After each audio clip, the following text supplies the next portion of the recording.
ഇതിൽ നിങ്ങൾ പറഞ്ഞ ഒരു കാര്യം വളരെ ശ്രദ്ധയോടുകൂടി കൈകാര്യം ചെയ്യേണ്ടതാണ്.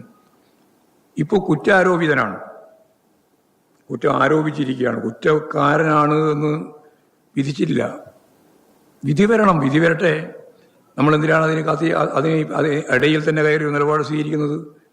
തെറ്റായ ഒരു കാര്യവും അംഗീകരിക്കില്ല, തെറ്റായ നിലപാട് സ്വീകരിച്ച ഒരാളെയും സംരക്ഷിക്കുകയും ചെയ്യില്ല പാർട്ടി. ഇതാണ് പാർട്ടിയുടെ നിലപാട്. വിശദാംശങ്ങൾ പൂർണ്ണമായിട്ട് വരട്ടെ, വന്നതിന് ശേഷം നമുക്ക് നടപടി ഉൾപ്പെടെയുള്ള കാര്യങ്ങളെ സംബന്ധിച്ച് അന്നേരം അറിയിക്കുക.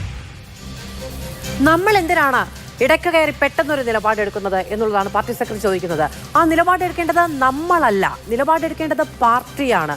പാർട്ടി എന്ന് പറയുന്നത് ഈ കാര്യത്തിൽ ധാർമ്മികമായ ഒരു തീരുമാനമെടുക്കാൻ, നിലപാടെടുക്കാൻ ബാധ്യസ്ഥമാണോ എന്നൊരൊറ്റ ചോദ്യത്തിന് മാത്രമാണ് മറുപടി പറയേണ്ടത്. എല്ലാവരെയും ചേർത്ത് നിർത്തി നമ്മളൊക്കെ ഇതിലൊരു നിലപാട് ഈ നിലയ്ക്കെടുക്കേണ്ടതുണ്ടോ എന്ന് ചോദിക്കുന്നത്, അത് ആ ഒരൊറ്റ സ്ട്രെയിറ്റായ ചോദ്യത്തിന് സ്ട്രെയിറ്റായ ഒരു മറുപടി നൽകുന്നതിനുള്ള വിമുഖത കൊണ്ടാണ് എന്ന് പറയേണ്ടിയിരിക്കുന്നു. ഇതിൻ്റെ ആദ്യത്തെ ഘട്ടം തുടങ്ങുന്നത് ഇപ്പോൾ അവിടെ ദേവസ്വം വിജിലൻസിന്റെ അന്വേഷണത്തിന്റെ റിപ്പോർട്ട് വരുന്ന സമയത്ത് ദേവസ്വം ബോർഡിനെതിരെ വിമർശനങ്ങൾ ഉണ്ടാകുമ്പോൾ അതിൽ ഇനി കോടതി നിലപാടെടുക്കട്ടെ, അത് കോടതിയുടെ പക്കലുള്ള വിഷയമല്ലേ എന്നുള്ളതായിരുന്നു ചോദ്യം. ശേഷം SIT അന്വേഷണവുമായി ബന്ധപ്പെട്ടും അതിനു മുൻപും ദേവസ്വം വിജിലൻസിന്റെ അന്വേഷണത്തിനും കോടതി ഡയറക്റ്റ് ചെയ്ത കാര്യങ്ങളിലെല്ലാം കൃത്യമായി ദേവസ്വം ബോർഡിന്റെ പങ്കാളിത്തം അടക്കം ചൂണ്ടിക്കാണിക്കുമ്പോഴും ദേവസ്വം ബോർഡിലേക്ക് ഇതുവരെ ഒന്നും എത്തിയിട്ടില്ല എന്ന് പറഞ്ഞവരിൽ മുഖ്യമന്ത്രി അടക്കം CPMന്റെ പ്രധാനപ്പെട്ട നേതാക്കൾ എല്ലാവരും ഉണ്ടായിരുന്നു. അവിടെ നിന്ന് ഇങ്ങോട്ട് ഉദ്യോഗസ്ഥ വീഴ്ചയാണ് എന്ന് പറഞ്ഞതിൽ ഇപ്പോഴത്തെ ദേവസ്വം ബോർഡ് പ്രസിഡന്റും ഉണ്ടായിരുന്നു. ശേഷം N വാസു, ശേഷം A പത്മകുമാറിന്റെ റിമാൻഡ് റിപ്പോർട്ടിൽ ഈ മുഴുവൻ സ്വർണ്ണക്കൊള്ളയുടെ മുഖ്യ സൂത്രധാരൻ അദ്ദേഹമാണ് എന്നതടക്കമുള്ള കാര്യങ്ങൾ സ്വന്തം കൈപ്പടയിലാണ് ചെമ്പുപാളി എന്ന് എഴുതി ചേർത്തത് എന്നതടക്കമുള്ള പരാമർശങ്ങൾ വരുമ്പോഴും ഇന്നലെ പാർട്ടി സെക്രട്ടറി പറഞ്ഞത് നന്നായി വേഗട്ടെ എന്നാണ്. ഇന്നിപ്പോൾ പറയുന്നത് കുറ്റാരോപിതൻ മാത്രമല്ലേ, ഇടയ്ക്കൊരു നിലപാടെടുക്കേണ്ടതില്ലല്ലോ എന്നുള്ളതാണ്. എന്തുകൊണ്ടാണ് സംസ്ഥാനത്തെ ഇളക്കിമറിച്ച, ഒരുപക്ഷെ ചരിത്രത്തിൽ കേട്ടുകേൾവിയില്ലാത്ത ശബരിമല പോലെയൊരു അമ്പലവുമായി ബന്ധപ്പെട്ട സ്വർണ്ണക്കൊള്ള വിവാദത്തിൽ പ്രതിസ്ഥാനത്ത് നിൽക്കുന്ന ഒരാൾ, പ്രതി ചേർക്കപ്പെട്ട് അറസ്റ്റ് ചെയ്യപ്പെട്ട ഒരാളെ ഇപ്പോഴും തള്ളിപ്പറയേണ്ടതില്ല എന്നൊരു നിലപാടിലേക്ക് പാർട്ടി എത്തുന്നത് എന്നത് അമ്പരപ്പിക്കുന്നതാണ്. പ്രേക്ഷകർക്കും പാനലിസ്റ്റുകൾക്കും സൂപ്പർ പ്രൈം ടൈമിലേക്ക് സ്വാഗതം. നമ്മളോടൊപ്പം അതിഥികൾ ഡോക്ടർ PK ഗോപൻ CPMൽ നിന്ന്, ശ്രീ സന്ദീപ് വാര്യർ കോൺഗ്രസിൽ നിന്ന്, ശ്രീ JR പത്മകുമാർ BJPയിൽ നിന്ന്, ശ്രീ രാഹുൽ ഈശ്വർ അഭിഭാഷകൻ അല്പസമയത്തിനകം നമ്മളോടൊപ്പം തത്സമയം ചേരുകയും ചെയ്യും. ഡോക്ടർ PK ഗോപൻ, അങ്ങേക്ക് കേൾക്കാമോ?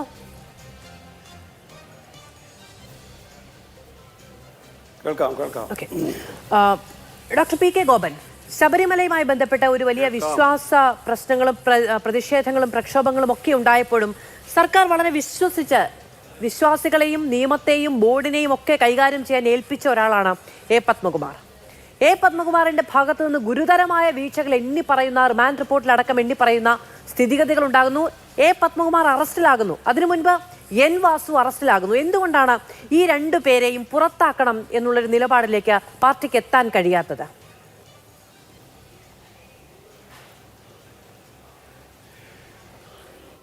അല്ല, CPIMന്റെ രാഷ്ട്രീയ തീരുമാനങ്ങളും സംഘടനാ തീരുമാനങ്ങളും ഒക്കെ നിങ്ങൾ മാധ്യമങ്ങൾ തീരുമാനിച്ചാൽ പിന്നെ ഞങ്ങൾക്ക് പ്രത്യേകിച്ച് റോളൊന്നും ഇല്ലാതെ വരും. അവിടെ ഒരാളെ പാർട്ടിയിൽ നിന്ന് പുറത്താക്കുന്നതിൻ്റെ നടപടിക്രമങ്ങൾ എപ്പോഴാണ്? അത് പുറത്തുനിന്ന് ആരും സമ്മർദ്ദം ചെലുത്തുന്നതിൻ്റെ അടിസ്ഥാനത്തിൽ ചെയ്യുന്നൊരു കാര്യമല്ല. അങ്ങനെ പുറത്തുനിന്നൊരു സമ്മർദ്ദത്തിന് വിധേയമായിട്ടല്ല പാർട്ടി പ്രവർത്തിക്കുന്നത്. നേരെ മറിച്ച് അതിന് കൃത്യമായ സംഘടനാ സംവിധാനങ്ങളുണ്ട്, അതനുസരിച്ചാണ് പ്രവർത്തിക്കുന്നത്.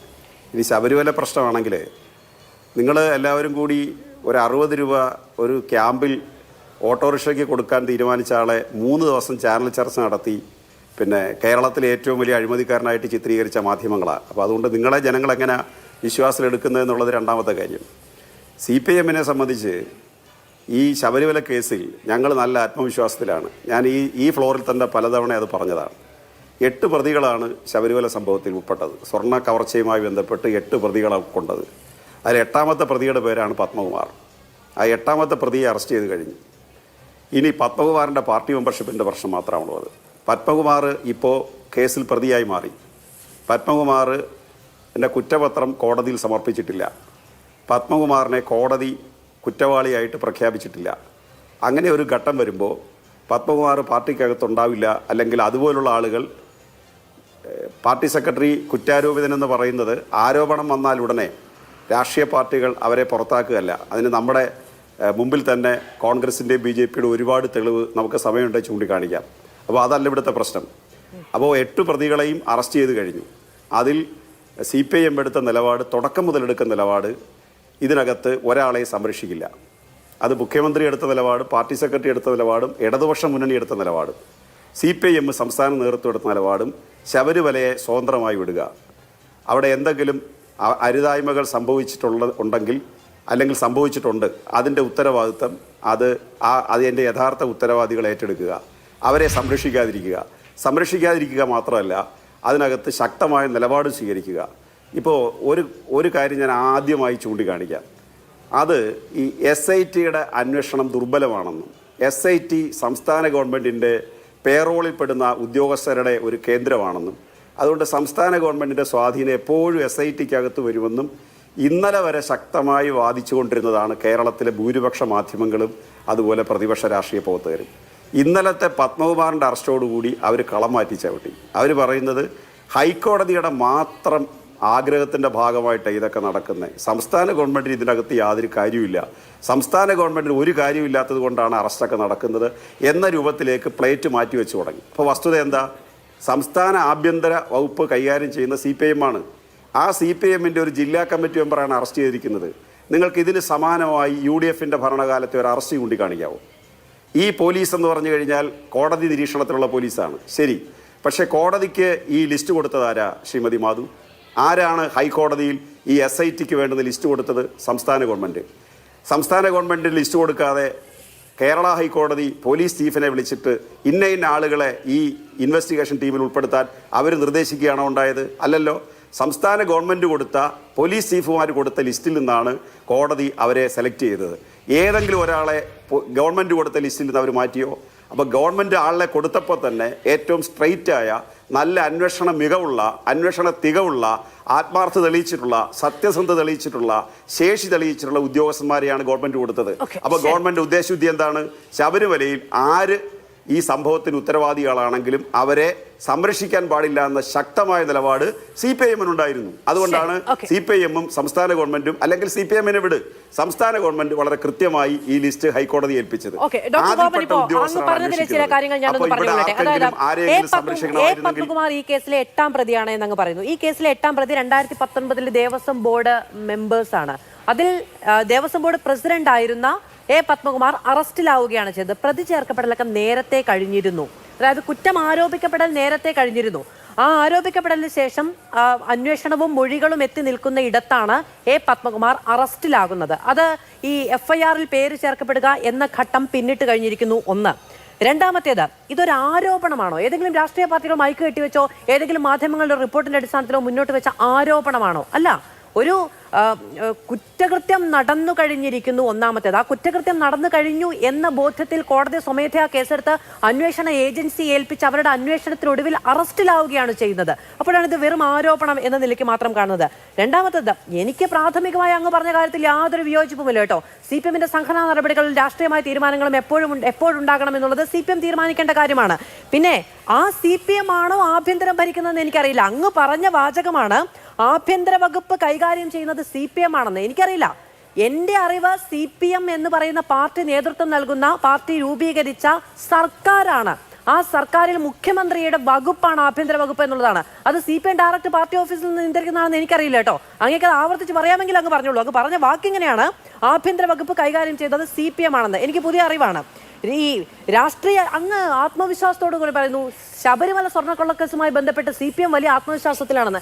എന്താണ് സാർ ആത്മവിശ്വാസത്തിന്റെ അടിസ്ഥാനം? നിങ്ങളുടെ പ്രധാനപ്പെട്ട നേതാവ്, പത്തനംതിട്ടയിലെ CPIMന്റെ മുഖം എന്ന് പറയാവുന്ന ആള്, നിങ്ങളുടെ ഇപ്പോഴത്തെ ഈ ജില്ലാ കമ്മിറ്റി അംഗം അറസ്റ്റിലായതാണോ പുതിയ ആത്മവിശ്വാസത്തിന് കാരണം?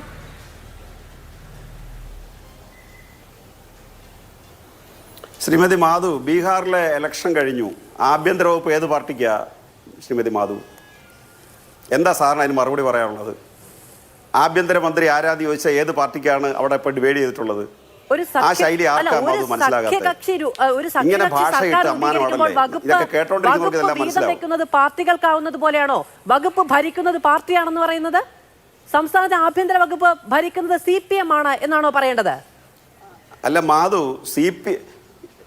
അല്ല എനിക്ക് പറയാൻ സമ്മതിച്ചില്ലെങ്കിൽ ഞാൻ മിണ്ടാതിരിക്കും. അല്ല നിങ്ങളുമായിട്ട് വഴക്കിടാമെന്ന് ഞാനില്ല. നിങ്ങൾ എന്നെ വിളിച്ചിരുത്തി ചോദ്യങ്ങൾ ചോദിച്ചിട്ട് നിങ്ങളെ കൺക്ലൂഷൻ തണ്ട. മറുപടി പറയാൻ സമയം തന്നാൽ മറുപടി പറയും, ഇല്ലെങ്കിൽ അവസാനിപ്പിക്കും. അത്രയേ ഉള്ളൂ കാര്യം. നിങ്ങൾക്ക് ഏത് ചോദ്യം ചോദിക്കാം. ചോദ്യം ചോദിച്ച് നിങ്ങൾക്ക് ഇഷ്ടമുള്ളവരെല്ലാം കൂടെ വിളിച്ചിരുത്തി സന്തോഷ വർത്താനം പറഞ്ഞ് ചർച്ച നടത്താനാണെങ്കിൽ ഞങ്ങളെ ബുദ്ധിമുട്ടിക്കരുത്. അതുകൊണ്ട് മറുപടി പറയാൻ അവസരം തരണം. അങ്ങ് ചോദ്യം ചോദിച്ചു, ഞാൻ അതിന് ഉത്തരം പറയുന്നു, വീണ്ടും ചോദിച്ചു, എനിക്ക് തർക്കമില്ല, ഞാൻ കേട്ടോണ്ടിരിക്കുക, എത്ര വേണം കേട്ടോണ്ടിരിക്കുക. പക്ഷേ അതിനകത്ത് കൺക്ലൂഷൻ എത്തിക്കളയരുത് ആവശ്യമില്ലാതെ. അതായത് അങ്ങും ഇടപെടാൻ ശ്രമിക്കുന്നുണ്ടായിരുന്നു, ഞാൻ ചോദിക്കുന്നതിനിടയിൽ അങ്ങും ഇടപെടാൻ ശ്രമിക്കുന്നുണ്ടായിരുന്നു. ഇത് അങ്ങോട്ടും ഇങ്ങോട്ടും ചോദ്യം ചോദിക്കുകയും പറയുകയും ഒക്കെ ചെയ്യുന്നൊരു കാര്യമാണ്. എനിക്ക് അങ്ങോട്ട് ഉത്തരം കേൾക്കാൻ വേണ്ടിയാണ് ഞാൻ ചോദിക്കുന്നത്, അതിനൊന്നും തർക്കമില്ല.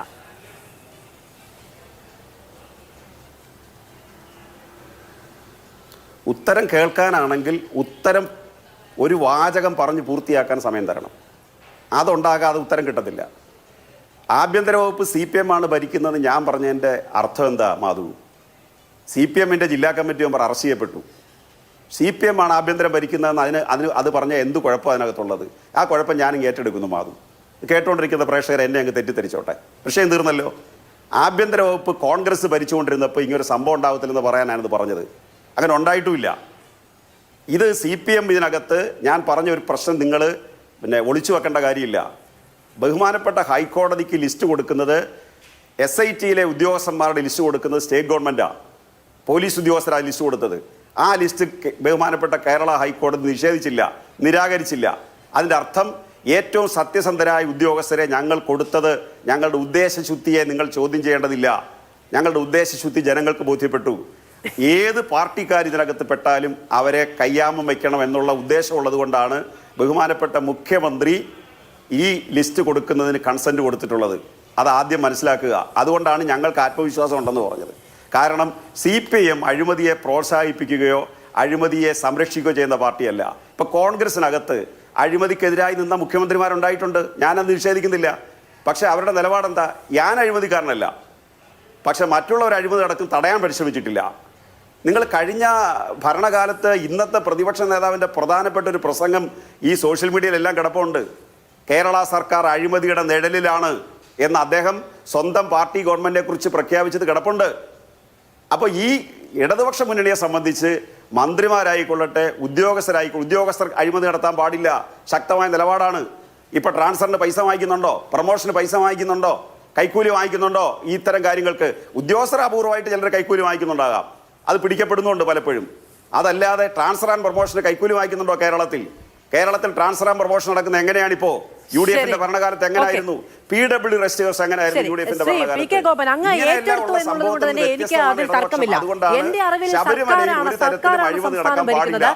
പാർട്ടി ഭരിക്കുന്നു എന്ന് പറയാനാണെങ്കിൽ ഇവിടെ ഒരു ക്യാബിനറ്റിന്റെ ആവശ്യമോ മന്ത്രാലയം ഓരോ വകുപ്പുകളും മന്ത്രിമാരെ ഏൽപ്പിക്കേണ്ടതോ ആയ സാഹചര്യം നിൽക്കുന്നില്ല. CPM ആണ് ഭരിക്കുന്നതെങ്കിൽ CPMന്റെ ഈ പറയുന്ന ഓരോ ഏരിയ കമ്മിറ്റി ജില്ലാ കമ്മിറ്റി മെമ്പർമാരെ ഏൽപ്പിച്ചാൽ മതിയല്ലോ. CPM ആ സർക്കാരിന് നേതൃത്വം നൽകുന്നു, ആ പാർട്ടി ആ സർക്കാർ രൂപീകരിക്കുന്നു എന്നത് ശരിയാണ്. പക്ഷെ വകുപ്പ് ഭരിക്കുന്നത് പാർട്ടിയാണെന്ന് പറയുന്നതിൽ അനൗചിത്യമുണ്ട് എന്നുള്ളതാണ് എനിക്ക് പറയാനുള്ളത്. അങ്ങനെ ഏറ്റെടുക്കാൻ തയ്യാറാണെന്ന് പറഞ്ഞതിൽ എനിക്ക് തർക്കവുമില്ല.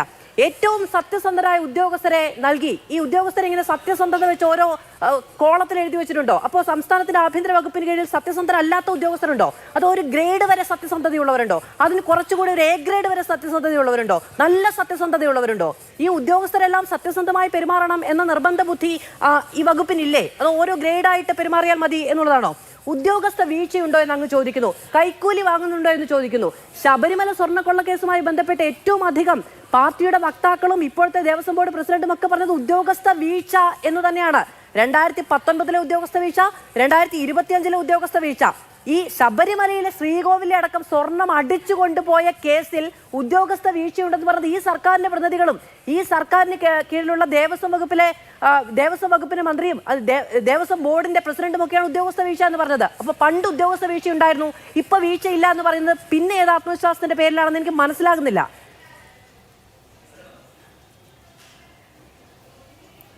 എൻ്റെ മാധു, സത്യത്തിൽ നിങ്ങളോട് എനിക്ക് സഹതാപമാണ് തോന്നുന്നത് കേട്ടോ. ഇത് ഈ ആളുകളെ നിങ്ങൾ പരീക്ഷിക്കുകയാണ്. ഉദ്യോഗസ്ഥർ സത്യസന്ധരായ ലിസ്റ്റ് കൊടുത്തു എന്ന് പറയാൻ പോലും അവകാശം നിങ്ങൾക്കില്ല. ഉദ്യോഗസ്ഥരിൽ സത്യസന്ധരല്ലാത്തവരുണ്ടോ? എന്തൊരു വാഗ്വിലാസമായി കാണിക്കുന്നത്. ഉപയോഗപ്പെടുന്നിടത്ത് പ്രയോഗിക്കുന്നത് മണ്ടത്തര വിളിച്ച് പറയുന്നത്.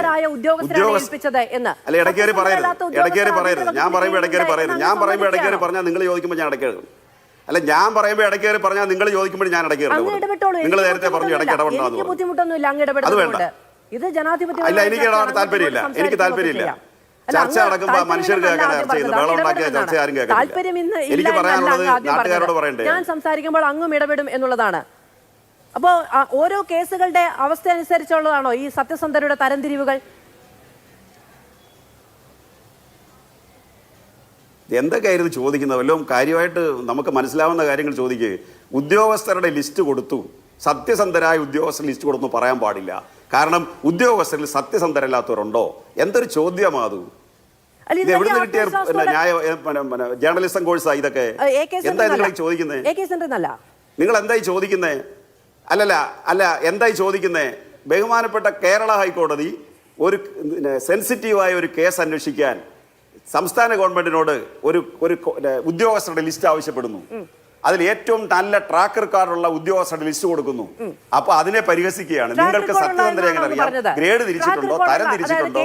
എന്തൊരു ചോദ്യം ചോദിക്കുന്നത്? തെളിയിച്ച ട്രാക്ക് റെക്കോർഡുള്ള ഉദ്യോഗസ്ഥർ എന്നാണോ അങ്ങ് പറഞ്ഞത്? അല്ലല്ലോ. സംസ്ഥാന സർക്കാർ എന്തോ വലിയ കാര്യം ചെയ്തു എന്ന നിലയ്ക്ക് ഏറ്റവും അപ്പൊ ഞാൻ ചോദിക്കുന്നത് അങ്ങനെയാണോ? എനിക്കറിയില്ലായിരുന്നു കേട്ടോ. ഞാൻ ചോദിക്കുന്നത് അപ്പൊ സത്യസന്ധരല്ലാത്ത ഉദ്യോഗസ്ഥർ അവിടെ ഉണ്ട് എന്നുള്ളത് കൊണ്ടാണോ എന്ന് ഞാൻ ചോദിച്ചത്. ഇത് ആദ്യം കേൾക്കുന്നതല്ല. മാധുവിനറിയാത്ത ഒരുപാട് കാര്യങ്ങൾ ഈ ലോകത്തുണ്ട്. മാധു പി കെ ഗോവൻ അറിയാത്ത ഒത്തിരി കാര്യങ്ങൾ ഈ ലോകത്തുണ്ട്. അയ്യോ അങ്ങനെയില്ല. വാശി പിടിക്കുന്നത് നമുക്കറിയാൻ വയ്യാത്ത കാര്യങ്ങൾ ഒരുപാട് പേര് ലോകത്തുണ്ട്. ശ്രീമതി മാധുവിന് അറിയാത്തതും പി കെ ഗോവൻ അറിയാത്തതും ഇവിടെ ഇരിക്കുന്ന സഹപാനലിസ്റ്റുകൾക്ക് അറിയാത്തതുമായ ഒരുപാട് കാര്യങ്ങൾ ലോകത്തുണ്ട്. ചോദിക്കുന്നതിലൂടെ സഹതാപം ഉണ്ടാവുന്നതും ജേർണലിസം കോഴ്സ് എവിടെ നിന്നാണ് ചെയ്യുന്നത് എന്നൊക്കെ ചോദിക്കുന്നത്. അപ്പൊ അങ്ങേക്ക് അറിയാത്ത കാര്യങ്ങളില്ല. ശ്രീമതി മാധു, നിങ്ങൾ പറഞ്ഞുകൊണ്ട് വെക്കുന്നത് ഞാൻ അതിനകത്ത് ഉറച്ചു നിൽക്കുന്നു. കേരള ഹൈക്കോടതിയുടെ അന്വേഷണത്തിന് ഉദ്യോഗസ്ഥരെ കൊടുത്തപ്പോൾ സംസ്ഥാന ഗവൺമെൻറ് ആ ഡിപ്പാർട്ട്മെൻറ്റിലിരുന്ന് യാതൊരു മാൽപ്രാക്ടീസിനും വഴിവെക്കാത്ത ഉദ്യോഗസ്ഥരുടെ ലിസ്റ്റ് കൊടുത്തത് എന്തിനാ എന്ന് ചോദിച്ചാൽ അത് കേട്ടുകൊണ്ടിരിക്കുന്ന എല്ലാവർക്കും മലയാളം മനസ്സിലാകും. ഈ കേസിൽ ആരെയും സംരക്ഷിക്കേണ്ട ബാധ്യത ഗവൺമെന്റിനില്ല എന്ന് തെളിയിക്കാനാണ്. അതുകൊണ്ടാണ് അങ്ങനെ ഞാൻ പറഞ്ഞത്. ഈ കേസിൽ ഒരു തരത്തിലും ഗവൺമെന്റിന് മറച്ചു വെക്കാനില്ല. അതുകൊണ്ടാണ് നല്ല ഉദ്യോഗസ്ഥരെ കൊടുത്തേ. ശരി, സർക്കാർ എന്തെങ്കിലും മറച്ചു വെക്കാനുണ്ടായിരുന്നെങ്കിൽ മോശം ഉദ്യോഗസ്ഥരെ കൊടുക്കുമായിരുന്നു. എനിക്കറിയില്ല, അത് ഒരു മുട്ടാപ്പോക്ക് ചർച്ചയാണെന്ന് തോന്നുന്നു. ശരി, ഞാൻ അങ്ങനെയൊക്കെ വരാം. ശ്രീ സന്ദീപ് വാര്യർ, ഈ കേസുമായി ബന്ധപ്പെട്ട് കോൺഗ്രസ് ആവർത്തിച്ച് ആവശ്യപ്പെട്ട ഒരു കാര്യം, ഞാൻ അങ്ങനെയൊക്കെ വരാം. ശ്രീ പി കെ ഗോപൻ, ഞാൻ അങ്ങനെയൊക്കെ വരാം. ശ്രീ സന്ദീപ് വാര്യർ, ഈ കേസുമായി ബന്ധപ്പെട്ട് പ്രതിപക്ഷം ആവർത്തിച്ച് ആവശ്യപ്പെട്ട ഒരു കാര്യം എന്ന് പറയുന്നത് ഈ ആളുകളെ പുറത്താക്കണം, അതായത് ഇപ്പോഴത്തെ ദേവസ്വം ബോർഡ് അടക്കം രാജിവെക്കണം എന്നുള്ളതായിരുന്നു. പക്ഷെ ഇതുവരെ ഇപ്പോഴത്തെ ദേവസ്വം ബോർഡിലേക്ക് ലീഡ് ചെയ്യുന്ന ഒരു മൊഴിയും ഇതുവരെയും ഉണ്ടായിട്ടില്ല എന്നുള്ളതാണ് നമുക്ക് ലഭിക്കുന്ന വിവരങ്ങൾ. ഇപ്പോഴത്തെ ദേവസ്വം ബോർഡിലേക്ക് ലീഡ് ചെയ്യുന്ന ഒരു മൊഴിയും ഉണ്ടായിട്ടില്ല എന്നുള്ളത്.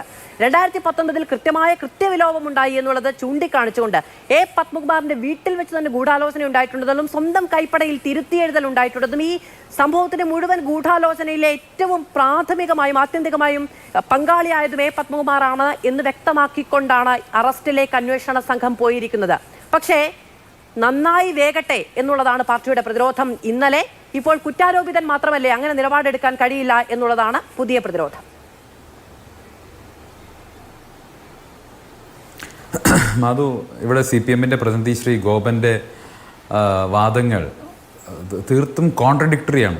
ഒരു പരസ്പര വൈരുദ്ധ്യത്തിൻ്റെ ഒരു വലിയ വാദമുഖങ്ങളാണ് ഇവിടെ അദ്ദേഹം അവതരിപ്പിച്ചത്. നോക്കൂ, അവിടെ ഈ അദ്ദേഹത്തിൻ്റെ സമയത്തിൻ്റെ ആദ്യഘട്ടത്തിൽ അദ്ദേഹം പറഞ്ഞത്, മാധുവിന് ചോദിച്ചതിന് അദ്ദേഹം നൽകിയ മറുപടി, ഇത് അന്വേഷണത്തിൽ അതല്ലെങ്കിൽ ഇതുമായി ബന്ധപ്പെട്ട് കുറ്റപത്രം സമർപ്പിച്ചിട്ടില്ല, അതല്ലെങ്കിൽ ഇതുമായി ബന്ധപ്പെട്ട് കോടതികൾ വിധി പറഞ്ഞിട്ടില്ല, അതുവരെ ഇവരെല്ലാം നിരപരാധികളാണ്, അതല്ലെങ്കിൽ ഇവരെല്ലാം കുറ്റവാളികളാണെന്ന് വിശ്വസിക്കാൻ സാധ്യമല്ല. ഒരു തരത്തിൽ പറഞ്ഞാൽ ഈ അന്വേഷണ സംഘത്തിൽ ആ അന്വേഷണ സംഘത്തിൻ്റെ കണ്ടെത്തലിൽ അവിശ്വാസം പ്രകടിപ്പിക്കുകയാണ് ബഹുമാനപ്പെട്ട CPM-ന്റെ പ്രതിനിധി ഇവിടെ ചെയ്തത്. അതായത് ഈ അന്വേഷണ സംഘം കണ്ടെത്തിയതുപോലെ CPM-ന്റെ ജില്ലാ കമ്മിറ്റി അംഗത്തിൻ്റെ വീട്ടിൽ ഗൂഢാലോചന നടന്നതായിട്ട് അവർ വിശ്വസിക്കുന്നില്ല. അങ്ങനെ വിശ്വസിക്കണമെങ്കിൽ ഇത് കേസെല്ലാം തീരണം. ഈ അന്വേഷണ സംഘം കണ്ടെത്തിയതുപോലെ വാസു ഇതിൽ കുറ്റവാളിയാണെന്ന് അദ്ദേഹം വിശ്വസിക്കുന്നില്ല. ഇവിടെ സ്വർണം നഷ്ടപ്പെട്ടിട്ടുണ്ട് എന്നുള്ള കാര്യത്തിൽ പോലും അദ്ദേഹത്തിന് ഒരു ഉറപ്പുമില്ല. അപ്പോൾ ഈ അന്വേഷണ സംഘത്തിൻ്റെ ഇതുവരെയുള്ള കണ്ടെത്തലിൽ ഒരു വിശ്വാസവും ഇല്ല എന്ന് ആദ്യം ഘട്ടത്തിൽ രേഖപ്പെടുത്തുകയും അതേസമയത്ത് ഈ സംവാദത്തിൻ്റെ അദ്ദേഹത്തിൻ്റെ ഈ സംഭാഷണത്തിൻ്റെ രണ്ടാം ഘട്ടത്തിൽ ഈ സത്യസന്ധമായ ഒരു അന്വേഷണ സംഘത്തിനെ നിയോഗിച്ചതിൻ്റെ ക്രെഡിറ്റ് പിണറായി സർക്കാരിൻ്റെതാണെന്ന് പറയുകയും ചെയ്യുന്നു. ഇത് രണ്ടും കൂടി എങ്ങനെയാണ് ചിലവാകുന്നത്?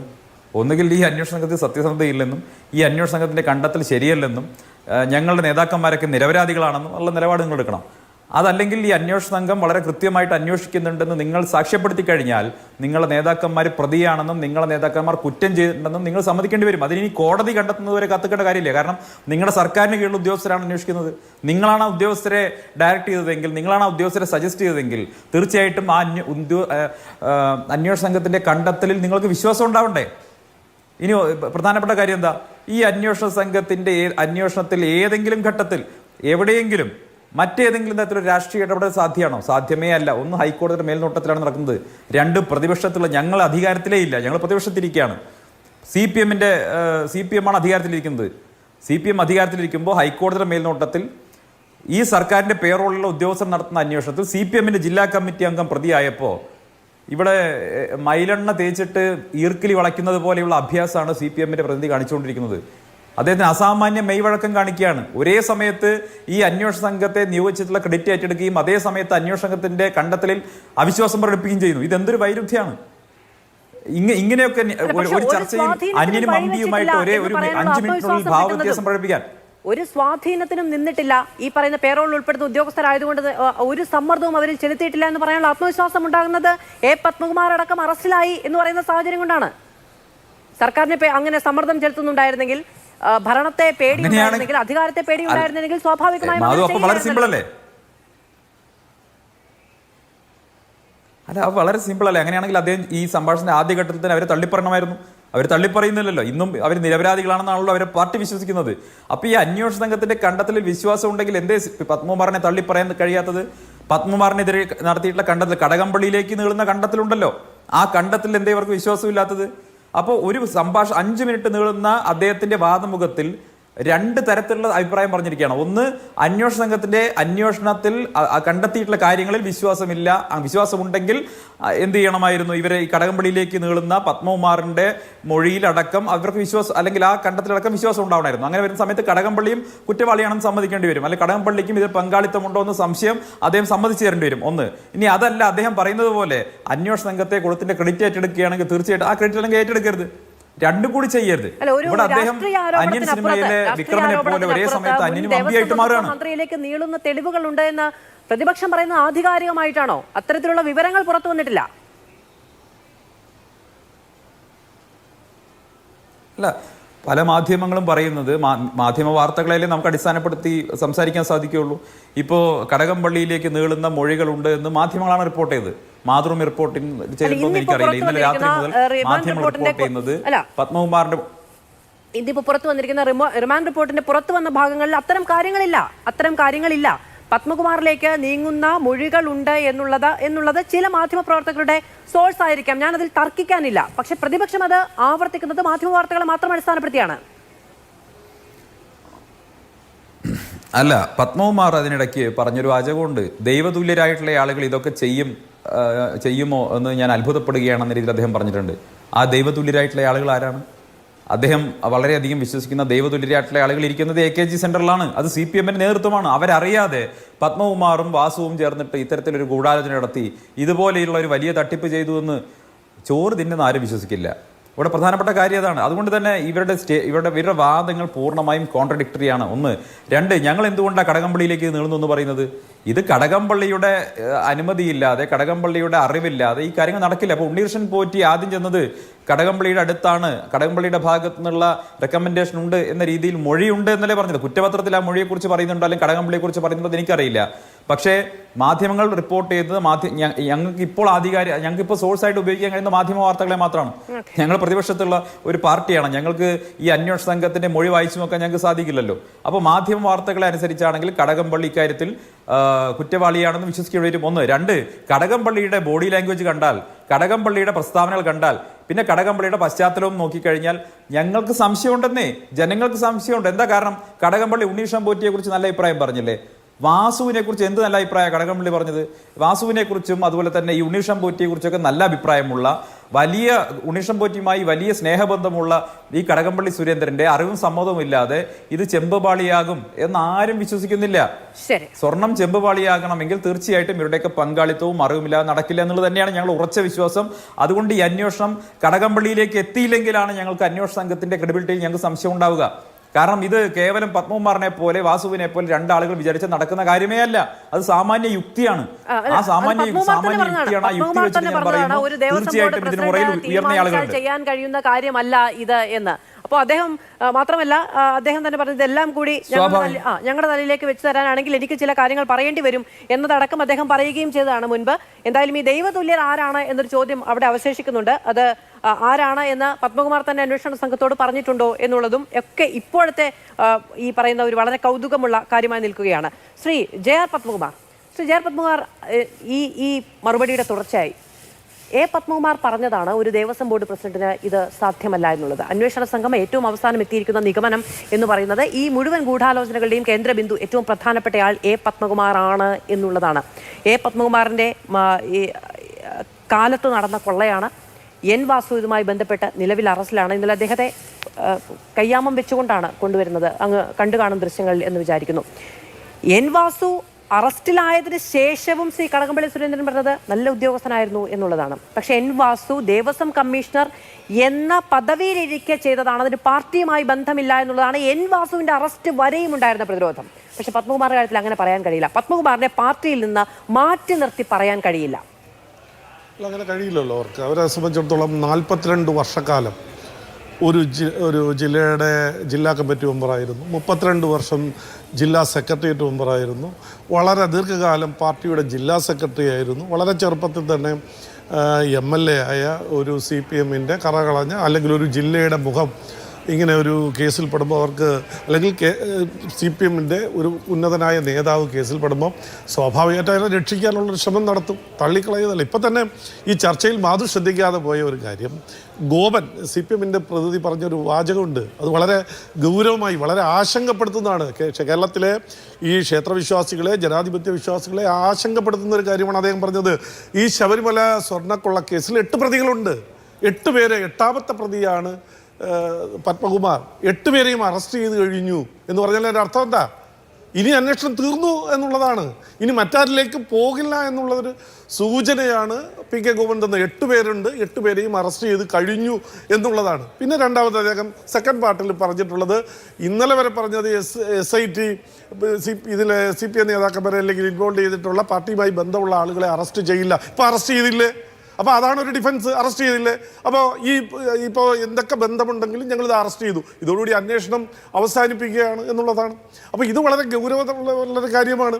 ഇപ്പോൾ മാർക്സിസ്റ്റ് പാർട്ടിയുമായി ബന്ധമുള്ള 2 പേര്, 2 പൊളിറ്റിക്കൽ അപ്പോയിൻമെൻറ്റ് അദ്ദേഹത്തിൻ്റെ. ഇപ്പോൾ വാസുവിനെ സംബന്ധിച്ചിടത്തോളം അദ്ദേഹം കമ്മീഷണർ എന്നുള്ള നിലയിലല്ല, ഒരു ഉദ്യോഗസ്ഥൻ എന്നുള്ള നിലയിലല്ല.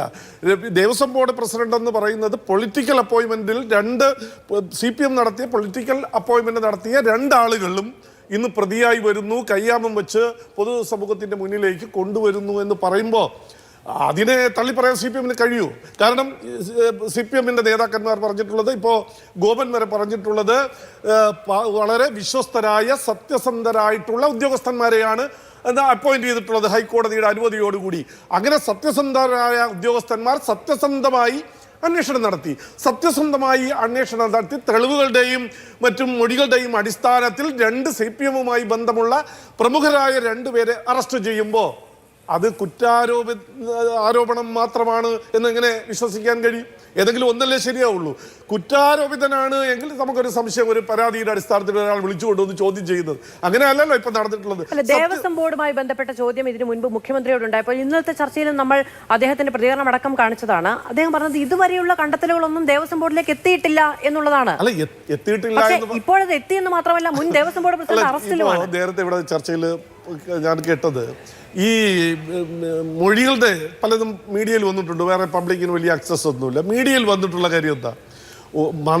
മന്ത്രിയുടെ അന്നത്തെ ദേവസ്വം മന്ത്രിയുടെ കയ്യിലാണ് ഈ ആദ്യമായി അപേക്ഷ കൊടുക്കുന്നത്. ഇങ്ങനെ സ്വർണം ഇങ്ങനെ നോക്കിക്കൊണ്ട് നിൽക്കുമ്പോൾ അത് മങ്ങി വരുന്നു. ഇനി സ്വർണം അങ്ങ് ചെമ്പായി മാറാൻ പോവുകയാണ്. അതുകൊണ്ട് എത്രയും പെട്ടെന്ന് ഇതിൽ സ്വർണം പൂശി എടുക്കണം, അല്ലെങ്കിൽ അത് പൊതിഞ്ഞെടുക്കണം എന്ന് ആദ്യമായി ഒരു നിർദ്ദേശം, ഒരു അപേക്ഷ വരുന്നത് മന്ത്രിയുടെ കയ്യിലാണ്. അപ്പോൾ മന്ത്രി എന്ത് ചെയ്തു എന്നുള്ളതിനെ കുറിച്ച് അന്വേഷിക്കണ്ടേ? അന്നത്തെ മന്ത്രി എന്ത് ചെയ്തെന്ന് അന്വേഷിക്കണ്ടേ? അതിൻ്റെ അടിസ്ഥാനത്തിൽ അതിന് കീഴോട്ടുള്ള താഴെയുള്ള ഉദ്യോഗസ്ഥന്മാർക്ക് എന്ത് നിർദ്ദേശമാണ് കൊടുത്തിട്ടുള്ളത് മനസ്സിലാക്കണ്ടേ? അതിൻ്റെ അടിസ്ഥാനത്തിൽ ദേവസ്വം ബോർഡ് എന്ത് നിലപാടുകളാണ് സ്വീകരിച്ചതെന്ന് അന്വേഷിക്കണ്ടേ? അപ്പോൾ അങ്ങനെ അന്വേഷിക്കുമ്പോഴല്ലേ ദേവസ്വം മന്ത്രിയിലോ ദേവസ്വം ഡിപ്പാർട്ട്മെന്റിലേക്കോ നമ്മുടെ വകുപ്പിലേക്കോ എത്തുള്ളൂ. അപ്പോൾ അവിടെ ഇപ്പോൾ ഗോപന്റെ ഈ അഭിപ്രായം കേട്ടാൽ തോന്നും 8 പേരുണ്ടല്ലോ, 8 പേരിൽ 8ാമത്തെ പ്രതിയും അറസ്റ്റ് ചെയ്തു, അന്വേഷണം അവസാനിപ്പിക്കാൻ പോകുന്നു എന്നുള്ളതാണ്. അത് വളരെ ഗൗരവതരമായിട്ടുള്ള കാര്യമാണ്. ബൈജു, അതിനുശേഷം എൻ വാസു, ഇന്നലെ എ പത്മകുമാർ, ഇങ്ങനെ 6 പേരാണ് നിലവിൽ അറസ്റ്റിലായിരിക്കുന്നത്. അല്ല, 8ാമത്തെ പ്രതി എന്ന് പറഞ്ഞു, അതേപോലെ 8ാമത്തെ പ്രതിയും 8ാമത്തെ പ്രതിയാണ് എന്നുള്ളതാണ്. അത് ദേവസ്വം ബോർഡിന്റെ പ്രസിഡന്റ്. 8 പേരുണ്ട്, 8 പേരെയും അറസ്റ്റ് ചെയ്ത് കഴിയുമ്പോൾ, അല്ലെങ്കിൽ 8 പേരെയും അറസ്റ്റ് ചെയ്യുമ്പോൾ ഇതിന്റെ അന്വേഷണം അവസാനിപ്പിച്ചു എന്നുള്ളതാണ് അദ്ദേഹം പറഞ്ഞതിന്റെ പൊരുൾ. അപ്പൊ അത് വലിയ അപകടകരമായ കാര്യമാണ്. അന്വേഷണം സത്യസന്ധമായി നടത്തണം. ഇതിന്റെ എല്ലാ ആളുകളെയും നിയമത്തിന്റെ മുന്നിൽ കൊണ്ടുവരണം. അത് അസാധ്യമാണ് എന്നുള്ളതാണ് ഈ ഗവൺമെന്റിന്റെ, അല്ലെങ്കിൽ ഇപ്പൊ അദ്ദേഹം പറഞ്ഞതുപോലെ CPM ഭരിക്കുന്ന പ്രാഥമിക അന്വേഷണ റിപ്പോർട്ട് കോടതിയിൽ സമർപ്പിക്കുന്ന ദിവസം അതിലിനി എന്ത് നടപടി എന്ന കാത്തിരിക്കുന്നിടത്ത് അവിചാരിതമായിട്ടായിരുന്നു കോടതിയുടെ വളരെ ഒരു അമ്പരപ്പിക്കുന്ന നിലപാടായിട്ട് SIT പ്രഖ്യാപനം ഉണ്ടാകുന്നത്. അതായത് ഈ ദേവസ്വം വിജിലൻസിന്റെ അന്വേഷണ റിപ്പോർട്ട് കോടതിയിലേക്ക് എത്തുമ്പോൾ കോടതി പ്രിപ്പയർഡ് ആയിരിക്കുകയാണ് SIT അന്വേഷണത്തിന് ഉത്തരവിടാൻ. അതിലെ ഉദ്യോഗസ്ഥർ ആരൊക്കെ എന്നതടക്കം ഈ ലിസ്റ്റ് സർക്കാർ കൊടുത്തതാണ് എന്ന ആത്മവിശ്വാസ പ്രഖ്യാപനമൊക്കെ ഉണ്ടാകുമ്പോൾ കോടതി തയ്യാറാക്കി വെച്ച ലിസ്റ്റാണ് ഓർഡറായി വന്നത് എന്നുള്ളതാണ് നമുക്ക് കൃത്യമായി ലഭിക്കുന്ന വിവരം എന്നുള്ളതാണ് എനിക്ക് ആവർത്തിച്ച് പറയാനുള്ളത്. ശ്രീ രാഹുൽ ഈശ്വർ, എ പത്മകുമാറിലേക്ക് അന്വേഷണം എത്തുകയും എ പത്മകുമാർ അറസ്റ്റിലാവുകയും ചെയ്തു. ഇതുവരെയുള്ള എല്ലാ പ്രതികളും അന്വേഷണത്തിന്റെ ഭാഗമായിരിക്കുന്നു എന്നുള്ളത് SITയുടെ അന്വേഷണ കാല പരിധി കൂടി അവസാനിക്കാൻ പോകുന്ന ഒരു സാഹചര്യമുണ്ട്. ഇതൊരു പരിസമാപ്തിയിലേക്ക് എത്തിക്കഴിഞ്ഞു എന്നാണോ വിചാരിക്കുന്നത്? അങ്ങനെ വിചാരിക്കാൻ ഇപ്പോൾ നിർവാഹമില്ല. ഹൈക്കോടതിയും SITയും മാധ്യമങ്ങളും സ്തുത്യർഹമായ കർമ്മമാണ് ചെയ്തത്. അവരുടെ പോരാട്ടം കാരണമാണ് ഇത്രയെങ്കിലും പുറത്തു വന്നത്. ശ്രീ പത്മകുമാറിന്റെ പുറകിൽ ആരെങ്കിലും ഉണ്ടോ, അദ്ദേഹത്തെ കൊണ്ട് ആരെങ്കിലും ചെയ്യിച്ചതാണോ തുടങ്ങിയ ചോദ്യങ്ങളും വളരെ പ്രസക്തമാണ്. അതും കൂടി അന്വേഷിക്കേണ്ടി വരും. കാരണം ഏതാനും ലക്ഷങ്ങൾക്കോ കോടികൾക്കോ ഇത്രയും വലിയൊരു കൊള്ള ചെയ്യില്ല. പ്രത്യേകിച്ച് പത്മകുമാർ സാറിന്റെ ബാക്ക്ഗ്രൗണ്ടും മറ്റുള്ള ഒരു വ്യക്തി ചെയ്യില്ല. അപ്പോൾ ശതകോടികളുടെയോ ദശകോടികളുടെയോ ഒക്കെ ഡീല് നടന്നിരിക്കണം.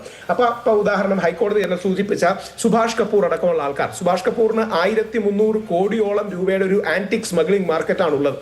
ലോകതലത്തിൽ ശ്രീമതി മാധു $6 ബില്യൺ ആണ് ഇതിന്റെ മാർക്കറ്റ്. അപ്പം വലിയൊരു ശൃംഖല ഇതിനകത്തുണ്ട്. ഇനിയും ഏറ്റവും പ്രധാനപ്പെട്ട ചോദ്യം, അയ്യപ്പന്റെ സ്വർണം എവിടെ? അതായത് വിജയമല്യ തന്ന തനി തങ്കത്തിൽ പതിഞ്ഞ സ്വർണ്ണപ്പാളികൾ എവിടെ? അത് മറിച്ചു വിറ്റോ മുറിച്ചു വിറ്റോ എന്നൊരു ചോദ്യം ബാക്കിയുണ്ട്. അതായത് സ്വർണം മാത്രം എടുത്താൽ അതിന് വലിയ ലാഭവും കാര്യങ്ങളും ഒന്നും കിട്ടാൻ പോകുന്നില്ല. ഏതാനും കിലോ സ്വർണം മാത്രമാണ്. പകരം ഡിവൈൻ വാല്യൂ വെച്ച് പല ആൾക്കാർക്കായിട്ട് ഇത് കൊടുത്തോ തുടങ്ങിയ ചോദ്യങ്ങൾ ബാക്കിയുണ്ട്. ആ ചോദ്യങ്ങൾക്കും കൂടി കൃത്യമായ ഉത്തരം കിട്ടണം. ഇതിലെ ഏറ്റവും പ്രധാനം ആ സ്വർണം നമുക്ക് തിരിച്ചു പിടിക്കണം, ആ സ്വർണം തിരിച്ചെടുക്കണം. ഇപ്പോൾ ഉള്ളത് പലതും പൂശും പിന്നീട് കിട്ടിയതുമാണ്. ഇങ്ങനെ തുലനം ചെയ്യുന്നതിൽ അർത്ഥമില്ല. അതായത് 2.5 കിലോഗ്രാം 400 ഗ്രാമും 1.5 കിലോഗ്രാം 350 ഗ്രാമും ആയതുകൊണ്ട് അത് ശരിയാണ്. ശ്രീ രാഹുൽ ഈശ്വർ, അതിൽ ഏറ്റവും പ്രധാനപ്പെട്ട ഒരു കാര്യം, കഴിഞ്ഞ ദിവസങ്ങളിൽ അത് ശ്രദ്ധയിലേക്ക് വന്നൊരു കാര്യം എന്ന് പറയുന്നത്, ഈ 2019 അവിടെ പോയി ഇത് ഒരു പുതിയ പാളിയിൽ പൂശിയതാണ്. നമ്മൾ നേരത്തെയൊക്കെ കൊടുത്തൊരു റെസ്പോൺസ് ഉണ്ടല്ലോ നമ്മുടെ എ പത്മകുമാറിന്റെ. എന്റെ കാലത്ത് 49 പവനാണ് അതിൽ പൂശിയത്, അതുവരെ ചെമ്പായിരുന്നു എന്ന് മാതൃഭൂമി ന്യൂസിനോടക്കം ആത്മവിശ്വാസത്തോടെ പറഞ്ഞ ഒരു കാര്യം. അവിടെ പോയി തിരുവാഭരണം കമ്മീഷണർ തിരികെ വന്ന് ദേവസ്വം ബോർഡിന് ഒരു കത്തയക്കുന്നുണ്ട്, ഇതിലാകെ പ്രശ്നമാണ് എന്ന് പറഞ്ഞുകൊണ്ട്. പിന്നീട് വർഷങ്ങൾക്ക് ശേഷം കോടതി ഇത് കണ്ടെത്തി പുറത്തു കൊണ്ടുവരുന്നത് വരെ ഈ വിവരമടക്കം ഉത്തരവാദിത്തപ്പെട്ട ഒരു ഉദ്യോഗസ്ഥൻ തിരുവാഭരണവുമായി ബന്ധപ്പെട്ട് അല്ലെങ്കിൽ ശബരിമലയിലെ സ്വർണവുമായി ബന്ധപ്പെട്ട് ചില പ്രശ്നങ്ങൾ ഉണ്ടായിട്ടുണ്ട് എന്ന് ചൂണ്ടിക്കാണിച്ചുകൊണ്ട് എഴുതിയ കത്ത് പോലും പുറംലോകം കണ്ടിട്ടില്ല. കറക്റ്റ്. മധു, ഇനി ഒരു കാര്യം കൂടെ. മധുവിന് അറിയാലോ, പത്മകുമാർ സാറിന് ഇഷ്ടം ഉണ്ടായിരുന്ന ഒരു വ്യക്തിയാണ്. ഞങ്ങളെ അടക്കം വ്യക്തിപരമായി സഹായിച്ചിട്ടുള്ള ഒരു വ്യക്തിയാണ്. പക്ഷെ പത്മകുമാർ സാർ മാതൃഭൂമി ന്യൂസിനോടക്കം പറഞ്ഞത് പച്ചക്കള്ളമാണ്. അതായത് പത്മകുമാർ സാറിന്റെ തന്നെ വാക്കുകളിൽ അദ്ദേഹം കളിച്ചു വളർന്ന ഒരു സ്ഥലമാണ്, അദ്ദേഹത്തിന്റെ കുടുംബത്തിന് വരെ അവിടെ ബന്ധമുള്ളൊരു കാര്യമാണ്. ആ പത്മകുമാർ സാറിന് ഇത് സ്വർണം പതിച്ചതാണെന്ന് നന്നായിട്ട് അറിയാമായിരുന്നു. അദ്ദേഹം എന്നിട്ട് അദ്ദേഹത്തിന്റെ കാലത്തെ കണക്കായ 49 പവൻ പറഞ്ഞു. പക്ഷെ ഓർക്കേണ്ട കാര്യം, 2.5 കിലോഗ്രാമും 1.5 കിലോഗ്രാമും ഉള്ളതിൽ നിന്നാണ് 49 പവൻ ആക്കിയത്. അപ്പം പത്മകുമാർ സാർ അറിയാതെ ഒന്നും ചെയ്തതല്ല. പത്മകുമാർ സാർ കള്ളം പറഞ്ഞതാണ്. എനിക്കത് പറയുന്നതിൽ ഒരു മടിയില്ല. പത്മകുമാർ സാർ ആ വിഷയത്തിൽ ശിക്ഷിക്കപ്പെടണം. എന്തായാലും അയ്യപ്പന്മാർക്ക് അദ്ദേഹത്തോട് ക്ഷമിക്കാൻ കഴിയില്ല, അയ്യപ്പൻ അദ്ദേഹത്തോട് ക്ഷമിക്കട്ടെ. പക്ഷേ ഇത് വലിയൊരു കൊള്ളയാണ് എന്നുള്ളതിന്റെ ഏറ്റവും വലിയ തെളിവുകളാണ്. ഒരു കാര്യം കൂടെ അത് ഓർക്കേണ്ടത്, this is theft by policy അല്ലെങ്കിൽ റോബറി ബൈ പോളിസി. അതായത് ദേവസ്വം ബോർഡിന്റെ പോളിസി, ഗോപൻ സാർ തെറ്റിദ്ധരിക്കരുത്, ഗവൺമെന്റിന്റെ ആണെന്ന്. ദേവസ്വം ബോർഡ് ഒരു പോളിസിയും നയവും നിലപാടും ഉണ്ടാക്കി ഒരു കൊള്ള നടത്തി. ഇനി അതിന് വേറെ മുതിർന്ന ആർക്കെങ്കിലും അല്ലെങ്കിൽ ഉയർന്ന ആർക്കെങ്കിലും പങ്കുണ്ടോ ഇല്ലയോ തുടങ്ങിയ കാര്യങ്ങൾ നമുക്കറിയില്ല. പക്ഷേ നയപരമായൊരു കൊള്ളയാണ്. ഞാനൊക്കെ TV വന്നപ്പോൾ ആദ്യം പറഞ്ഞതാണ്, പത്മകുമാർ സാർ ആവല്ലേ വേറെ ആരെങ്കിലും ആണ് ഇതിന്റെ പിന്നിലെന്ന് കേൾക്കാനാണ് എനിക്ക് ആഗ്രഹം. പക്ഷേ കൂടെയുള്ള ദേവസ്വം ബോർഡ് അംഗങ്ങളെ വരെ തെറ്റിദ്ധരിപ്പിച്ചു എന്നാണ് ഇപ്പോൾ മാതൃഭൂമി നടക്കം കേൾക്കുന്ന വാർത്തകളിൽ വന്നത്.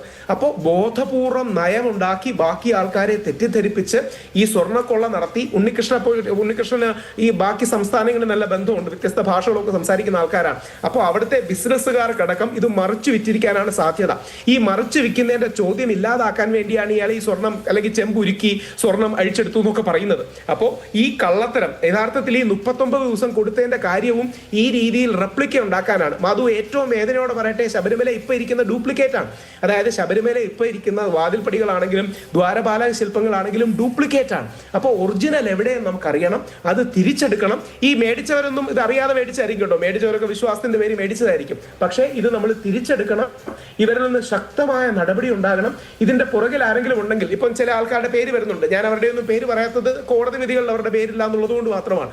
കോടതിയുടെ ഇനി കോടതിയാണ് ഇതിലെ ഹീറോ, വേറെ ഒരു രാഷ്ട്രീയ പാർട്ടിക്ക് ഒന്നും ചെയ്യാൻ കഴിയില്ല. കോടതിയുടെ നേരിട്ടുള്ള മേൽനോട്ടത്തിൽ SIT നടത്തിയതാണ്. കോടതിയിൽ വിശ്വാസമാണ്, SITയിൽ വിശ്വാസമാണ്, മാധ്യമങ്ങളിൽ വിശ്വാസമാണ് സാധാരണ വിശ്വാസികൾക്ക്. അതുകൊണ്ട് ഈ പോരാട്ടം ഇവർ 3 പേരും തുടരണം. ഇതിന്റെ പുറകിൽ ആരെങ്കിലും ഉണ്ടെങ്കിൽ അവരെയും കൊണ്ടുവരണം, അവരെ അറസ്റ്റ് ചെയ്യണം. ശരി, ശ്രീ PK ഗോപൻ, ഇപ്പോൾ തിരുവിതാംകൂർ ദേവസ്വം ബോർഡ് ആവിർഭവിച്ചത് തന്നെ ഈ പറയുന്ന രാഷ്ട്രീയ നിയമനങ്ങൾക്ക് അപ്പുറത്തേക്ക് ഒരു സ്വയംഭരണാധികാരമുള്ള സ്ഥാപനം എന്ന നിലയ്ക്കാണ്. ശരിയാണ്, ഏത് പാർട്ടി ഭരിക്കുന്നോ അവരുടെ താല്പര്യമനുസരിച്ചുള്ള മേധാവികളൊക്കെയാണ് കാലാകാലങ്ങളിൽ വന്നിട്ടുള്ളത് എന്നിരിക്കലും നോക്കിപ്പോ പത്മകുമാറിനെയും പാർട്ടിയെയും രണ്ടായി കാണാൻ കഴിയില്ലെങ്കിലും രണ്ടായി തന്നെ കാണുക എന്ന് വെക്കുക. പാർട്ടിയുമായി നേരിട്ട് ബന്ധമുള്ളതോ പാർട്ടി ഏൽപ്പിച്ച ഇപ്പോൾ LDFുമായി ബന്ധപ്പെട്ട എന്തെങ്കിലും ആണെങ്കിൽ LDFിന് നടപടിയെടുക്കാം എന്ന് പാർട്ടി സെക്രട്ടറി പറഞ്ഞല്ലോ, അതൊക്കെ മാറ്റിവെക്കുക. തിരുവിതാംകൂർ ദേവസ്വം ബോർഡിന്റെ അധ്യക്ഷ സ്ഥാനത്തിരുന്നു കൊണ്ട് അദ്ദേഹത്തിന്റെ കാലയളവിലുണ്ടായ ഗുരുതരമായ ക്രമക്കേടുകൾ അന്വേഷണത്തിന്റെ പരിധിയിലേക്ക് വരികയും അദ്ദേഹം അറസ്റ്റ് ചെയ്യപ്പെടുകയും ചെയ്തു. അദ്ദേഹം പ്രതിസ്ഥാനത്തുണ്ട്. അങ്ങനെ ഒരാൾ പാർട്ടിയിൽ തുടരുക എന്നത് പാർട്ടിക്ക് അനുവദനീയമായ കാര്യമാണ് എന്ന് പാർട്ടി വിചാരിക്കുന്നുണ്ടോ? അതും ഒരു തെരഞ്ഞെടുപ്പ് പടിവാതിൽക്കൽ നിൽക്കുമ്പോൾ. പത്തനംതിട്ട പോലെ ഇത്രയധികം രാഷ്ട്രീയ പോരാട്ടം വിശ്വാസത്തിന്റെ പേരിൽ തന്നെ നടന്നിട്ടുള്ള ഇടത്ത് പാർട്ടിക്ക് അങ്ങനെ ഒരു മുഖം തന്നെ മതി എന്നുള്ള ആത്മവിശ്വാസമാണോ?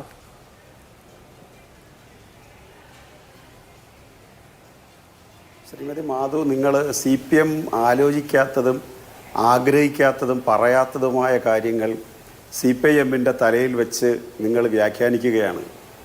ദയവായിട്ട് നിങ്ങൾ ഈ ചർച്ചയിൽ ആളുകൾക്ക് തെറ്റിദ്ധാരണയുണ്ടാകുന്ന പോയിന്റ്സുകൾ സമർത്ഥിക്കാൻ പരിശ്രമിക്കരുത്. ഒന്ന്, CPIM പിന്നെ ഞാൻ ശ്രീമതി മാധുവിൻ്റെ ചോദ്യങ്ങൾക്ക് കൃത്യമായി മറുപടി പറയാം. പക്ഷേ മറ്റ് എൻ്റെ സഹ പാനലിസ്റ്റ് സുഹൃത്തുക്കൾ, ബഹുമാന്യരായ സുഹൃത്തുക്കൾ ഇവിടെ പറഞ്ഞ കാര്യങ്ങൾക്ക് മറുപടി പറയാൻ അനുവദിക്കാതെ എൻ്റെ ചർച്ച ക്ലോസ് ചെയ്യരുതെന്ന് മാത്രമേ ഉള്ളൂ. അതുകൊണ്ട് അവതാരക എന്നുള്ള തരത്തിൽ ശ്രീമതി മാധു എന്ന ജേർണലിസ്റ്റിൻ്റെ ഈ മനോഹരമായ ചോദ്യങ്ങൾക്ക് ഞാൻ ഉത്തരം പറയാം. പക്ഷേ അതിനുശേഷം എനിക്ക് മറ്റേത് പറയാൻ അനുവദിക്കണം. ശ്രീമതി മാധു ഇവിടെ പറഞ്ഞത് പത്തനംതിട്ടയിലെ മുഖം പത്മകുമാർ, ആ പത്മകുമാറിനെ എന്തിന് സംരക്ഷിക്കുന്നു? ശ്രീമതി മാധു യഥാർത്ഥത്തിൽ പിന്നെ കോൺഗ്രസിൻ്റെ പ്രതിനിധി ഇവിടെ ഉണ്ട്. അതിൻ്റെ ഉത്തരം അദ്ദേഹം പറയുന്നതാണ് ഏറ്റവും നല്ലത്. കാരണം ജയിലിൽ കിടന്ന എൽദോസ് കുന്നപ്പള്ളിയെ കോൺഗ്രസ് പുറത്താക്കിയിട്ടുണ്ടോ, അതുപോലെ വിൻസെൻ്റ് MLA കോൺഗ്രസ് പുറത്താക്കിയിട്ടുണ്ടോ എന്നുള്ളതിന് അദ്ദേഹം ഉത്തരം പറയുമ്പോൾ മാധുവിന് ആ ഉത്തരം കിട്ടുന്നതാണ്. പക്ഷേ CPIMൻ്റെ പോളിസി അതല്ലാത്തതുകൊണ്ട് ഞാൻ കൃത്യമായിട്ട് പറയാം. പത്മകുമാറിനെ ഇന്നും ഇന്നലെയും CPIMൻ്റെ സംസ്ഥാന നേതൃത്വം പറഞ്ഞത് പത്മകുമാറിനെ ഏതെങ്കിലും വിധത്തിൽ സംരക്ഷിക്കുന്ന ഒരു വാചകവും കേരളത്തിലെ CPM പ്രവർത്തകരിൽ ഇതുവരെ ഉണ്ടായില്ല. അത് പത്മകുമാറിലേക്ക് ഈ അന്വേഷണം എത്തുന്നതിന് മുമ്പ് ഞങ്ങളെടുത്ത സമീപനം അതാണ്. പത്മകുമാർ ദേവസ്വം ബോർഡ് പ്രസിഡൻ്റായിട്ടിരുന്ന ആളാണ്, ശ്രീ വാസു പ്രസിഡൻ്റായിട്ടിരുന്ന ആളാണ്. അവരെ പാർട്ടിയിൽ നിന്ന് നടപടിയെടുക്കുന്നത് രണ്ടാമത്തെ ഘട്ടമാണത്. ഗവൺമെൻറ് അക്കാര്യത്തിൽ നിഷ്പക്ഷമായ സമീപനം സ്വീകരിച്ചതുകൊണ്ടാണ് പത്മകുമാർ അറസ്റ്റ് ചെയ്യപ്പെട്ടത് എന്ന എൻ്റെ വാദത്തിൽ ഞാൻ ഉറച്ചു നിൽക്കുന്നു. UDFിൻ്റെ ഭരണമായിരുന്നെങ്കിൽ ഒരു കോൺഗ്രസ് നേതാവ് ഇങ്ങനെ അറസ്റ്റ് ചെയ്യപ്പെടത്തില്ല. ഇതാണ് എൻ്റെ ഒന്നാമത്തെ പോയിന്റ്. രണ്ടാമത്തത്, അങ്ങ് ഇവിടെ പറഞ്ഞു, അവതാരക ഇവിടെ പറഞ്ഞു, ശ്രീമതി മാധു ഇവിടെ പറഞ്ഞു, ഹൈക്കോടതി തയ്യാറാക്കി വെച്ച ലിസ്റ്റാണ് SIT ആയിട്ട് മാറിയത്. ശ്രീമതി മാധു, നിയമകാരി ലേഖകനുണ്ടല്ലോ മാതൃഭൂമി ചാനലിന്, ഹൈക്കോടതിക്കിടയിൽ അങ്ങനെ ഒരു ലിസ്റ്റ് കിട്ടണമെങ്കിൽ എവിടുന്നാണ് ലിസ്റ്റ് കിട്ടുന്നത്? കൃഷി വകുപ്പിൽ നിന്ന് എടുക്കുമോ, റവന്യൂ വകുപ്പിൽ നിന്ന് എടുക്കുമോ, അതോ PWD വകുപ്പിൽ നിന്ന് എടുക്കുമോ? അവരെ ആഭ്യന്തര വകുപ്പിൽ നിന്ന് എടുക്കുന്നേ. ആഭ്യന്തര വകുപ്പ് നിയന്ത്രിക്കുന്നത് ആരാ? മുഖ്യമന്ത്രിയാണോ? മുഖ്യമന്ത്രി ഏത് പാർട്ടിക്കാരനാ? CPM ആണോ? പത്മകുമാർ ഏത് പാർട്ടിക്കാരനാ? CPM ആണോ? അപ്പോൾ CPMന് പത്മകുമാറിനോട് പത്മകുമാറിനോട് മാത്രമല്ല, ഈ അന്വേഷണം ആരിലേക്ക് എത്തിയാലും അവരെ സംരക്ഷിക്കേണ്ടതില്ല എന്ന ഉറച്ച നിലപാട് CPM ഏറ്റെടുത്തിട്ടുണ്ട്. അതാണ് അതിൻ്റെ കാര്യം. ഇനി അടുത്തത്, നിരപരാധി എന്ന് പാർട്ടി പറയുന്നില്ല എന്നാണ് ഇവിടെ എൻ്റെ സുഹൃത്ത് ശ്രീ സന്ദീപ് പറഞ്ഞത്. നിരപരാധി എന്ന് പാർട്ടി നിരപരാധിയാണെന്നാണ് പറയുന്നത്. അതാണ് അദ്ദേഹം പറഞ്ഞത്. ആര് നിരപരാധിയാണെന്ന് പറഞ്ഞു?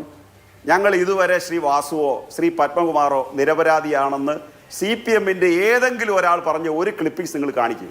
ഞാൻ ഈ ചർച്ചയെ പറഞ്ഞത് കാണിക്കുക. അങ്ങനെ ഒരു നിലപാടേ ഞങ്ങൾക്കില്ല. അടുത്തത്, കടകംപള്ളിയിലേക്ക് എത്തണം.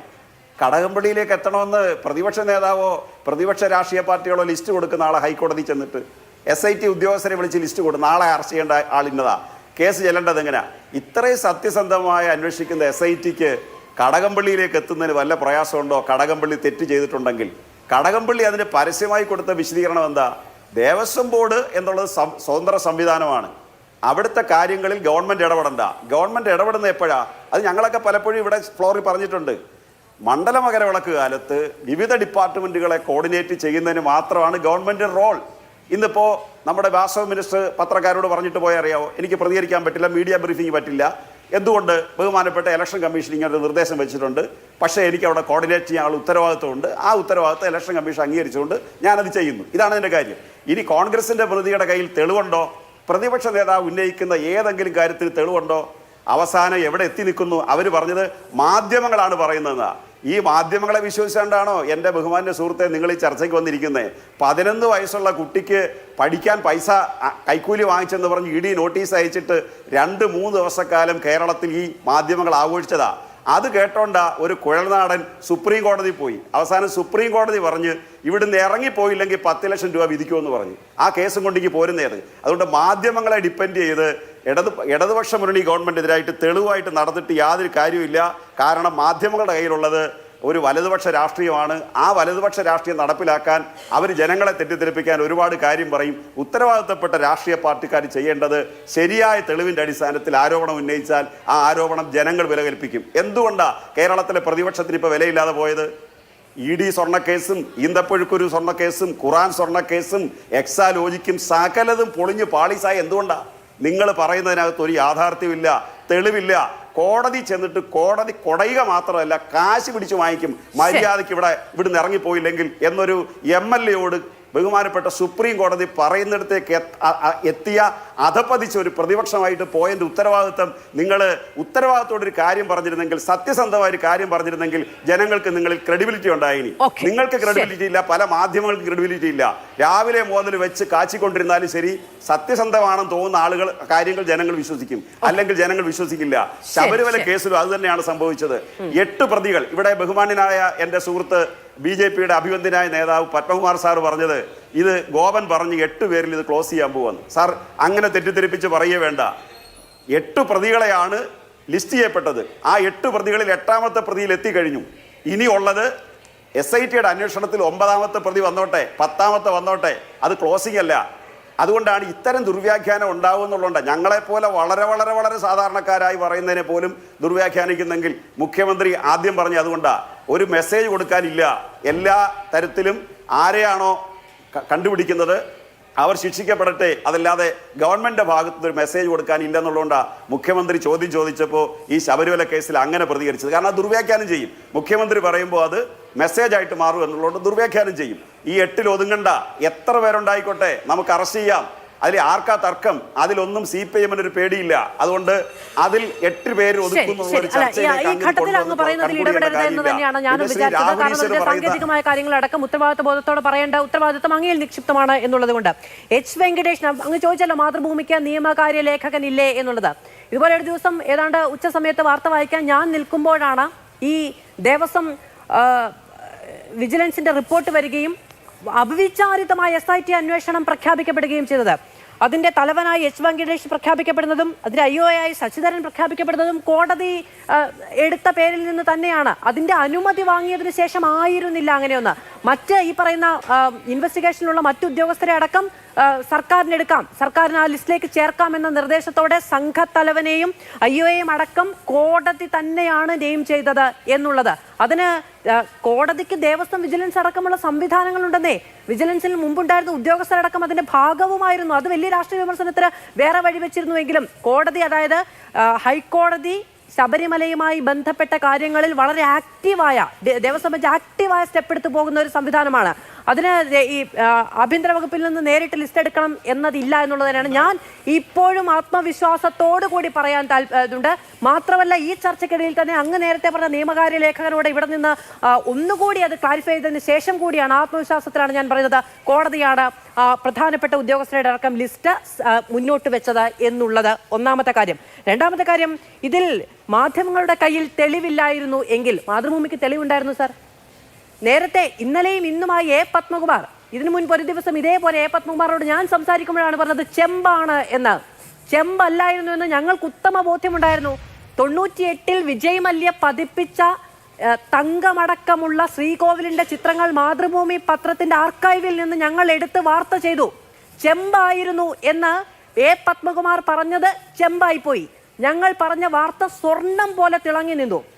ആ സ്വർണപ്രഭയുള്ള അമ്പലത്തിന് മുന്നിൽ പത്മകുമാർ കൈകൂപ്പി നിൽക്കുന്ന ചിത്രം മാതൃഭൂമിക്കുണ്ടായിരുന്നു സാർ. അതും തെളിവായിരുന്നു. A. പത്മകുമാറിന് അതിന് മറുപടി ഉണ്ടായിരുന്നില്ല. ഞാൻ കണ്ടപ്പോൾ ചെമ്പായിരുന്നു എന്ന് പറഞ്ഞെടുത്ത് പൊന്നുപോലെ തിളങ്ങുന്ന പ്രഭവാരി വിതറുന്ന അമ്പലത്തിന് മുന്നിൽ പത്മകുമാർ നിൽക്കുന്ന തെളിവ് ചിത്രം ഞങ്ങളുടെ കയ്യിലുണ്ടായിരുന്നു. അതുകൊണ്ട് ഞങ്ങൾക്ക് വിശ്വാസ്യതയില്ല, നിങ്ങൾ പറയുന്ന കാര്യങ്ങൾക്ക് മാത്രമാണ് വിശ്വാസ്യത എന്ന് പറഞ്ഞു പോകുന്നത് കുറച്ച് കടന്ന കൈയായി പോകും. ശ്രീ സന്ദീപ് വാര്യർ, ഇങ്ങനെ അധപ്പതിച്ചു പോയ ഒരു പ്രതിപക്ഷം എന്ന നിലയ്ക്ക് ജയിലിൽ കിടന്ന ആളുകളെ അടക്കം കൂടെ ചേർത്ത് വെച്ചുകൊണ്ട് നിങ്ങൾക്ക് എങ്ങനെയാണ് സർക്കാരിനെതിരെ ഇത്തരം ആരോപണങ്ങൾ ഉന്നയിക്കാൻ കഴിയുന്നത് എന്നുള്ളതാണ് ചോദ്യം. അത് ഞങ്ങൾ പ്രതിപക്ഷത്താണ് ഇരിക്കുന്നത്. ഞങ്ങളുടെ ഭാഗത്ത് നിന്ന് ഏതെങ്കിലും ആളുകൾ തെറ്റ് ചെയ്തിട്ടുണ്ടെങ്കിൽ അത് സംബന്ധിച്ച് നടപടിയെടുക്കാൻ കഴിയുന്നത് ഭരണപക്ഷത്തുള്ള ആളുകൾക്കാണ്. പക്ഷേ നിലവിൽ ഞങ്ങൾക്കെതിരെ ഉന്നയിക്കപ്പെട്ട പല ആക്ഷേപങ്ങളും രാഷ്ട്രീയ പ്രേരിതമാണെന്ന ഉറച്ച ബോധ്യം ഞങ്ങൾക്കുണ്ട്. അതുകൊണ്ട് തന്നെ ആ ചർച്ചയിലേക്ക് കടന്നിട്ട് ഗോപന് ആവശ്യമുള്ളത്ര, അല്ലെങ്കിൽ ഗോപന് ഈ ചർച്ചയുടെ സമയം കളയാൻ വേണ്ടി അദ്ദേഹം പറഞ്ഞിട്ടുള്ള കാര്യങ്ങളിലേക്ക് ഞാൻ വഴിതിരിച്ചുവിടാൻ വേണ്ടി ഉദ്ദേശിക്കുന്നില്ല. ഇവിടെ പ്രശ്നമെന്ന് പറയുന്നത് ശബരിമലയിൽ സ്വർണം കവർന്നു എന്നുള്ളതാണ്. ഇപ്പോഴും അവർ അത് സംബന്ധിച്ചിട്ടുള്ള കൃത്യമായിട്ടുള്ളൊരു അഭിപ്രായം പറയുന്നില്ല. അവർക്കത് സംബന്ധിച്ച് കൃത്യമായിട്ടുള്ള ധാരണയില്ല. അതല്ലെങ്കിൽ ഏത് ഡിഫൻസ് സ്വീകരിക്കണമെന്ന് സംബന്ധിച്ച് ക്ലാരിറ്റി ഗോപൻ്റെ വാക്കുകളില്ല എന്നുള്ളതാണ് വസ്തുത. ഇത് സംബന്ധിച്ച് ഗോപന് കവർച്ച നടന്നിട്ടുണ്ടോ, സ്വർണം നഷ്ടപ്പെട്ടുണ്ടോ എന്ന് ചോദിച്ചു കഴിഞ്ഞാൽ അതിൽ പോലും വ്യക്തമായിട്ടൊരു ഉത്തരം അവർക്കില്ലല്ലോ. ഇവിടെ ആരാണ് പ്രതികളെന്ന് ചോദിച്ചാൽ അത് സംബന്ധിച്ച് അവർക്ക് ക്ലാരിറ്റി ഇല്ല. അവരെ സംബന്ധിച്ചോളം ആകെ CPM നേതൃത്വം എങ്ങനെയെങ്കിലും പാർട്ടിയുടെ ഭാഗം ഇതിൽ നിന്ന് രക്ഷിക്കണം എന്ന ഉദ്ദേശത്തോടുകൂടി മാത്രം ചർച്ചയ്ക്ക് വന്നിരിക്കുകയാണ്. ഇനി ഏതൊക്കെ ആളുകൾ അറസ്റ്റ് ചെയ്യപ്പെടുമെന്ന് സംബന്ധിച്ചോ എങ്ങോട്ടൊക്കെ അന്വേഷണം പോകുന്ന സംബന്ധിച്ചോ അവർക്ക് ധാരണയില്ലല്ലോ. അപ്പോൾ തീർച്ചയായിട്ടും ഇത് CPM നേതൃത്വത്തിന് ഇക്കാര്യത്തിൽ ബന്ധമുണ്ടെന്ന് തെളിയിക്കുന്ന അറസ്റ്റുകൾ നടന്നു കഴിഞ്ഞു. ഇനി അവർക്ക് മറ്റൊരു ഡിഫൻസ് സ്വീകരിക്കാൻ സാധ്യമല്ല. ഇവിടെ CPMന്റെ മുൻ MLAയും CPMന്റെ സമുന്നതനായിട്ടുള്ള നേതാവും ദേവസ്വം ബോർഡിന്റെ പ്രസിഡന്റുമായിരുന്ന ഇയാൾ അറസ്റ്റ് ചെയ്യപ്പെട്ടിട്ട് എങ്ങനെയാണ് CPM എന്ന് പറയുന്ന പാർട്ടിക്കും ഈ സർക്കാരിനും അതിലെ ദേവസ്വം മന്ത്രിമാർക്കും ഇതൊന്ന് കൈകഴുകാൻ സാധിക്കുക? വളരെ കൃത്യമായിട്ടുള്ള കാര്യമല്ല ഈ സംസ്ഥാനത്തെ പ്രതിപക്ഷം ചോദിച്ചത്. അത് പ്രതിപക്ഷത്തിൻ്റെ ഉത്തരവാദിത്തമല്ലേ? ഞങ്ങൾ ചോദിക്കുന്ന സമയത്ത് പ്രതിപക്ഷം ആ കേസിന് പോയല്ലോ, ഈ കേസിന് പോയല്ലോ എന്ന് പറയേണ്ട കാര്യം. അങ്ങനെയാണെങ്കിൽ ഞങ്ങൾക്ക് ഒരുപാട് കേസുകളുടെ കാര്യം പറയാനുണ്ടല്ലോ. നിങ്ങൾ ഇപ്പോൾ BJPയുടെ സഹായത്തോടു കൂടി നിങ്ങൾ പല കേസുകളിൽ നിന്നും രക്ഷപ്പെടാൻ വേണ്ടി ശ്രമിക്കുന്നുണ്ടെങ്കിൽ പോലും ഇപ്പോൾ സ്വർണ്ണക്കടത്ത് കേസിൻ്റെ കാര്യം അദ്ദേഹം പറഞ്ഞു. മുഖ്യമന്ത്രിയുടെ പ്രിൻസിപ്പൽ സെക്രട്ടറി ജയിലിൽ പോയ കേസാണ്, ലൈഫ് മിഷൻ കേസ്. ഒരുപാട് കേസുകളുടെ കാര്യം പറയാനുണ്ട്. സ്പ്രിംഗ്ലർ കോടതിയെടുത്ത് നിങ്ങളുടെ നിലപാടുകളെ, നിങ്ങളുടെ ഇവിടുത്തെ ഹെൽത്ത് ഡാറ്റ എടുത്ത് അമേരിക്കൻ കമ്പനിക്ക് കൊടുക്കാൻ തുടങ്ങിയപ്പോൾ സ്വീകരിച്ച നിലപാടെന്തായിരുന്നു? കോടതി സ്വീകരിച്ച നിലപാടെന്തായിരുന്നു? ഇനി SNC ലാവലിംഗ് കേസിൽ പിണറായി വിജയനെ എത്ര കാലമായി BJP സഹായിച്ചുകൊണ്ടിരിക്കുന്നു. ഈ വിഷയത്തിലേക്കൊന്നും കടക്കേണ്ടെന്ന് ആഗ്രഹിച്ചുകൊണ്ടാണ്. ഇവിടെ സ്വർണ്ണക്കടത്ത് കേസിൽ സ്വർണം നഷ്ടപ്പെട്ടു, ശബരിമലയിലെ അയ്യപ്പ വിശ്വാസികളുടെ വിശ്വാസം വ്രണപ്പെട്ടു. സ്വാഭാവികമായിട്ടും പ്രതിപക്ഷം എന്നുള്ള നിലയ്ക്ക് അക്കാര്യത്തിൽ ആ വിഷയങ്ങൾ ഉന്നയിക്കാൻ ഞങ്ങൾക്ക് അവകാശമില്ലേ? ഇവിടെ കടകംപള്ളി സുരേന്ദ്രനിലേക്ക് എന്തുകൊണ്ടാണ് സംശയം നീളുന്നത് ഞാൻ നേരത്തെ വ്യക്തമായിട്ട് പറഞ്ഞു. കടകംപള്ളി സുരേന്ദ്രൻ ഈ വിഷയത്തിൽ ആദ്യഘട്ടം മുതൽക്ക് ഇതിൽ ആരോപണ വിധേയരായ അല്ലെങ്കിൽ പ്രതിചേർക്കപ്പെട്ടവരെ ന്യായീകരിച്ചയാളാണ്. ഭയന്നിരിക്കുകയാണ് അദ്ദേഹം. അദ്ദേഹത്തിന്റെ ബോഡി ലാംഗ്വേജ് കണ്ടാൽ ഇന്ന് പത്രക്കാരുണ്ട് കടകംപള്ളി പെരുമാറിയത് കണ്ടാൽ അറിഞ്ഞുകൂടെ അദ്ദേഹത്തിന് എന്തോ ഭയമുണ്ടെന്ന്. മടിയിൽ കനമുള്ളത് കൊണ്ടല്ലേ അദ്ദേഹം വഴിയിൽ ഭയക്കുന്നത്. അദ്ദേഹത്തിന് മറുപടി പറയാൻ സാധിക്കുന്നില്ലല്ലോ. ഇവിടെ ഉണ്ണീർഷം പോറ്റിയെക്കുറിച്ചും വാസുവിനെക്കുറിച്ചും ഒക്കെ നല്ല സർട്ടിഫിക്കറ്റ് എന്തിനാണ് അദ്ദേഹം കൊടുത്തത്? അദ്ദേഹം മന്ത്രിയായിരിക്കുന്ന കാലഘട്ടത്തിൽ ഇത് സംബന്ധിച്ചിട്ടുള്ള ആദ്യത്തെ റിക്വസ്റ്റ് അദ്ദേഹത്തിന്റെ കൈകളിലേക്ക് വരികയും അദ്ദേഹം അത് ദേവസ്വം ബോർഡ് കൊടുക്കുകയും ചെയ്തു എന്നല്ലേ ഇപ്പോൾ വാർത്തകൾ പുറത്തു വരുന്നത്. അപ്പോൾ അദ്ദേഹം പറയാം വാർത്തകളെ ആശ്രയിക്കാൻ പാടില്ല എന്ന്. നിങ്ങൾ വാർത്തകളെ ആശ്രയിച്ച് എന്തൊക്കെ സമരം ചെയ്തിട്ടുണ്ട്? ബാർക്കോഴ കേസ് നിങ്ങൾ വാർത്തകളെ ആശ്രയിച്ച് ഈ നിയമസഭ മുഴുവൻ തല്ലിപ്പൊളിച്ചിട്ടില്ലേ? എന്തായി അവസാനം? നിങ്ങൾ സെക്രട്ടേറിയറ്റിന് മുന്നിൽ സമരം ചെയ്തിട്ടുണ്ടായിരുന്നല്ലോ. ഉമ്മൻചാണ്ടി സാറിനെതിരെ എന്തൊക്കെ ആക്ഷേപങ്ങൾ ഉന്നയിച്ചതാ. ഇന്ന് നിങ്ങളുടെ മന്ത്രിസഭയുടെ ഭാഗമായിട്ടൊരാൾ ഗൂഢാലോചന നടത്തിയിട്ടാണ് സോളാർ കേസ് ഉണ്ടാക്കിയത് എന്ന് CBIയുടെ അന്വേഷണം കണ്ടെത്തൽ വന്നില്ലേ, റിപ്പോർട്ട് വന്നില്ലേ? നിങ്ങൾക്ക് എന്താ പറയാനുള്ളത്? അപ്പോൾ UDF ഭരിക്കുന്ന കാലത്ത് മാധ്യമ വാർത്തകളെ അടിസ്ഥാനമാക്കി നിങ്ങൾ എന്തൊക്കെ ചെയ്തിട്ടുണ്ട്? ഇവിടെ കേവലം മാധ്യമ വാർത്തകളല്ല, മാധ്യമ വാർത്തകളുടെ അടിസ്ഥാനത്തിൽ നിങ്ങൾ നിഷേധിച്ചുകൊണ്ടേയിരിക്കുകയായിരുന്നു. അങ്ങനെ മോശമേ നടന്നിട്ടില്ല എന്നായിരുന്നു നിങ്ങളുടെ ആർഗ്യുമെന്റ്. ഇപ്പോൾ മോഷണം നടന്നു എന്ന് വ്യക്തമായിരിക്കുന്നു, അതിലെ പ്രതികളെ വ്യക്തമായിരിക്കുന്നു. ഇത് ഞങ്ങൾ ഭരിക്കുമ്പോൾ നടന്നിട്ടുള്ള അന്വേഷണം അല്ലല്ലോ. ഞങ്ങൾക്ക് ഏതെങ്കിലും തരത്തിൽ രാഷ്ട്രീയ വൈരാഗ്യം തീർക്കാൻ സാധിക്കുന്ന അന്തരീക്ഷം ഇല്ലല്ലോ ഇവിടെ നിങ്ങൾ ഭരിക്കുന്ന കാലത്ത് ഹൈക്കോടതിയുടെ മേൽനോട്ടത്തിൽ ഈ സംസ്ഥാനത്തെ ഏറ്റവും സത്യസന്ധരായിട്ടുള്ള ഉദ്യോഗസ്ഥർ എന്ന് നിങ്ങൾ തന്നെ സാക്ഷ്യപ്പെടുത്തുന്നവർ നടത്തിയിട്ടുള്ള അന്വേഷണത്തിൽ നിങ്ങളുടെ നേതാക്കന്മാർ പ്രതിയേർക്കപ്പെടുന്ന സമയത്ത് നിങ്ങൾക്ക് ആ നേതാക്കന്മാരെ തള്ളിപ്പറയാൻ പോലും കഴിയാതെ പോകുന്നത് എന്തുകൊണ്ടാണ്? കാരണം അവരെ തള്ളിപ്പറഞ്ഞു കഴിഞ്ഞാൽ, നേരത്തെ TP വധക്കേസിലെ പ്രതികളെ തള്ളിപ്പറഞ്ഞാൽ അവർ നേതാക്കന്മാരെ ചൂണ്ടിക്കാണിച്ചു കൊടുക്കുന്നുള്ളത് പോലെ ഈ സ്വർണ്ണക്കടത്ത് കേസിലെ പ്രതികളെ തള്ളിപ്പറഞ്ഞാൽ അവർ മന്ത്രിമാരെയും നിങ്ങളുടെ CPM നേതാക്കന്മാരെയും ഈ കേസിൽ ചൂണ്ടിക്കാണിച്ചു കൊടുക്കുമെന്നുള്ള ഭയമാണുള്ളത്. അതാണല്ലോ പത്മകുമാറിന്റെ പ്രസ്താവന സൂചിപ്പിക്കുന്നത്. ദൈവതുല്യനായിട്ടുള്ള ഒരാൾ, CPMകാരുടെ ദൈവതുല്യനായിട്ടുള്ള ഒരാൾ ആരാണ്? അത് കാരണഭൂതനല്ലേ? കാരണഭൂതനെ കുറിച്ചാണല്ലോ തിരുവാതിരക്കളി ഉണ്ടായത്. അപ്പൊ കാരണഭൂതനിലേക്ക് ഈ അന്വേഷണം നീളുമെന്നുള്ള ഭയമാണോ? CPM ദൈവതുല്യം ആദരിക്കുന്ന, CPMകാർ ഈ സംസ്ഥാനത്തെ ദൈവതുല്യം ആദരിക്കുന്ന ഭക്തജനസംഘം ഏത് CPM നേതാവിനാണ് ഉള്ളത്? അത് ഭക്തജനസംഘം ഉള്ളത് CPMൽ ഒരു നേതാവിനാണ്, അത് കാരണഭൂതനാണ്. അപ്പൊ കാരണഭൂതനായിട്ടുള്ള ഈ വിശ്വം രൂപപ്പെടാൻ, ഈ കേരളം രൂപപ്പെടാൻ കാരണഭൂതനായിട്ടുള്ള അദ്ദേഹത്തിലേക്ക് ഈ അന്വേഷണം നീളുമ്പോൾ താങ്കൾക്ക് ഭയമുണ്ടോ? ഇല്ല, അത്തരത്തിൽ ആരോപണങ്ങൾ കൊണ്ടുപോകാനുള്ള യാതൊരു തരത്തിലുള്ള എന്താണ് അല്ല അങ്ങനെ വിശേഷിപ്പിക്കാൻ കഴിയില്ല. UDF നേതാക്കന്മാർക്കെതിരെ MLA-മാർക്കെതിരെ ഇവിടെ പറഞ്ഞുകൊണ്ടിരുന്നപ്പോ മാധു എടുത്തോ? അല്ല, ഞാൻ ആരെക്കുറിച്ചും അങ്ങനെ പരാമർശങ്ങൾ പറഞ്ഞു ഞാൻ കേട്ടില്ല. അല്ല, ഈ സംസ്ഥാനം ഭരിക്കുന്നവരുടെ അല്ലല്ല മാധു, ഇതിൽ അല്ലല്ല, ഈ സംസ്ഥാനം ഭരിക്കുന്ന ആളുകൾക്ക് ഇതിൽ ഉത്തരവാദിത്തം ഉണ്ടെന്ന് ഞങ്ങൾക്ക് ആക്ഷേപിച്ചൂടെ? ഞങ്ങൾ പ്രതിപക്ഷത്തിരിക്കുന്നവർ ഞങ്ങൾക്ക് ബോധ്യപ്പെടുത്തില്ല. കേരളത്തിലെ മുഖ്യമന്ത്രിയും ദേവസ്വം മന്ത്രിയും അടക്കമുള്ളവർക്ക് ഈ എന്താ കാരണഭൂതൻ എന്ന് പറഞ്ഞാൽ എന്താ? അങ്ങനെ പറയാൻ പാടില്ല. ഞങ്ങളാണോ ആ വാക്ക് ഉപയോഗിച്ചത്? ആ വാക്ക് ഞങ്ങളല്ല ഉപയോഗിച്ചത്. CPMന്റെ സംഘടനാ സമ്മേളനത്തിൽ മുഖ്യമന്ത്രിയെ കുറിച്ച് പുകഴ്ത്തിപ്പാടിയ തിരുവാതിരക്കളിയിലെ പദമാണ്. അത് മോശം പദമാണോ കാരണഭൂതൻ എന്നുള്ളത്? വളരെ ഗൗരവകരമായ രാഷ്ട്രീയ ചർച്ച നടക്കുന്ന ഒരു വേദിയാണ്. അവിടെ ഒരാളെ അഭിസംബോധന അങ്ങനെ തന്നെ അഭിസംബോധന ചെയ്തു പോകുക. ശരി, ശ്രീ ജെ.ആർ. പത്മകുമാർ, കാരണഭൂതൻ ഇരട്ടച്ചങ്ക എന്നുള്ളത് അൺപാർലമെന്ററി ആണോ? അത് ഉത്തരവാദിത്തപ്പെട്ട ഒരു രാഷ്ട്രീയ പാർട്ടിയുടെ പ്രതിനിധിക്ക് ഒരു ചർച്ചയിൽ ഉന്നയിക്കാൻ കഴിയുന്നതാണ് എന്ന് അങ്ങേക്ക് ബോധ്യമുണ്ടെങ്കിൽ അങ്ങ് ഉപയോഗിക്കുക. അതിന്റെ രാഷ്ട്രീയ മറുപടി മറ്റുള്ളവർ പറയുന്നത് കേൾക്കുക. എനിക്കതിൽ പറഞ്ഞത് എന്നാണ് ഈ ചർച്ച. അല്ലല്ല, എനിക്ക് ഭാഷാ പഠനത്തിനുള്ള സാധ്യത തേടുകയല്ല ഞാൻ ചെയ്തത്. ഒരു ചർച്ചയിൽ ഗൗരവകരമായി ബഹുമാനപൂർവ്വം അങ്ങോട്ടും ഇങ്ങോട്ടും അഭിസംബോധന ചെയ്യണം എന്ന് പറഞ്ഞു പോകാനുള്ള ഉത്തരവാദിത്വം എനിക്കുള്ളത് കൊണ്ട് ഞാൻ പറഞ്ഞു. അങ്ങ് പിൻവലിക്കുന്നില്ലെങ്കിൽ പിൻവലിക്കേണ്ട, അത് കാര്യങ്ങളല്ലേ പറയുന്നത്. ശരി, എനിക്കത് തീർത്തി പോകാനുള്ള ഉത്തരവാദിത്വം ഉണ്ടെന്നേ. അങ്ങനെ ഒരു കാരണഭൂതൻ എന്ന് മുഖ്യമന്ത്രിയെ വിശേഷിപ്പിക്കുമ്പോൾ അത് അങ്ങനെ പാടില്ല എന്ന് പറയാനുള്ള ഉത്തരവാദിത്വം എനിക്കുണ്ടെന്ന് ഞാൻ വിചാരിക്കുന്നു. അത് പിൻവലിക്കേണ്ടതില്ല എന്ന് അങ്ങ് വിചാരിക്കുന്നുണ്ടെങ്കിൽ അങ്ങയുടെ രാഷ്ട്രീയ പാർട്ടിയുടെ ശരി, ഞാൻ അങ്ങനെ വിചാരിക്കുന്നു. കാരണഭൂതൻ എന്ന് മാതൃഭൂമിയുടെ എത്രയോ കാർട്ടൂണുകളിൽ മുഖ്യമന്ത്രിയെ കാരണഭൂതൻ എന്ന് വിളിച്ചിരിക്കുന്നു. നാളെ ഗോപീഷ്ണോട് നിങ്ങൾ പറയോ മാതൃഭൂമിയിൽ അങ്ങനെ കാർട്ടൂൺ വരരുതെന്ന് പറയോ? അല്ല, കാരണഭൂതൻ എന്നൊരു വാക്ക് കാർട്ടൂണുകൾ ഉപയോഗിച്ചിട്ടുണ്ട്. അത് വാർത്തയല്ല, ഇത് വാർത്തയാണ്. അത് കാർട്ടൂണാണ്, ഇത് വാർത്തയാണ്. ഒന്ന് അല്ല, ചർച്ചയ്ക്കിടയിൽ അത് ഉപയോഗിക്കാൻ പറ്റുമോ? അല്ല, എനിക്ക് സരസമായി പറഞ്ഞുകൂടെ? കേട്ട് നിൽക്കുന്ന ജനങ്ങൾ എന്തിനാണ് ഇത്ര ഗൗരവത്തിലിരിക്കുന്നത്?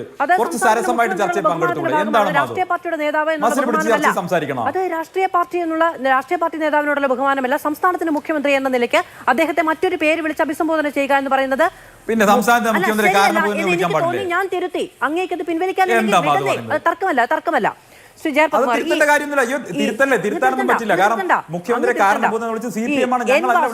എൻ വാസു അദ്ദേഹത്തിന്റെ തിരുവിതാംകൂർ ദേവസ്വം കമ്മീഷണർ എന്ന നിലയ്ക്ക് അദ്ദേഹം ഇരിക്കുന്ന സമയത്ത് അദ്ദേഹത്തിന്റെ കാലാവധി തീരുന്നു. അത് കൂട്ടിക്ക് നൽകാൻ സർക്കാർ തീരുമാനിക്കുന്നു. ഹൈക്കോടതി അത് റദ്ദ് ചെയ്യുന്നു. ഹൈക്കോടതി അത് റദ്ദ് ചെയ്യുന്നു. അദ്ദേഹം സ്ഥാനഭ്രഷ്ടനാകുന്നു.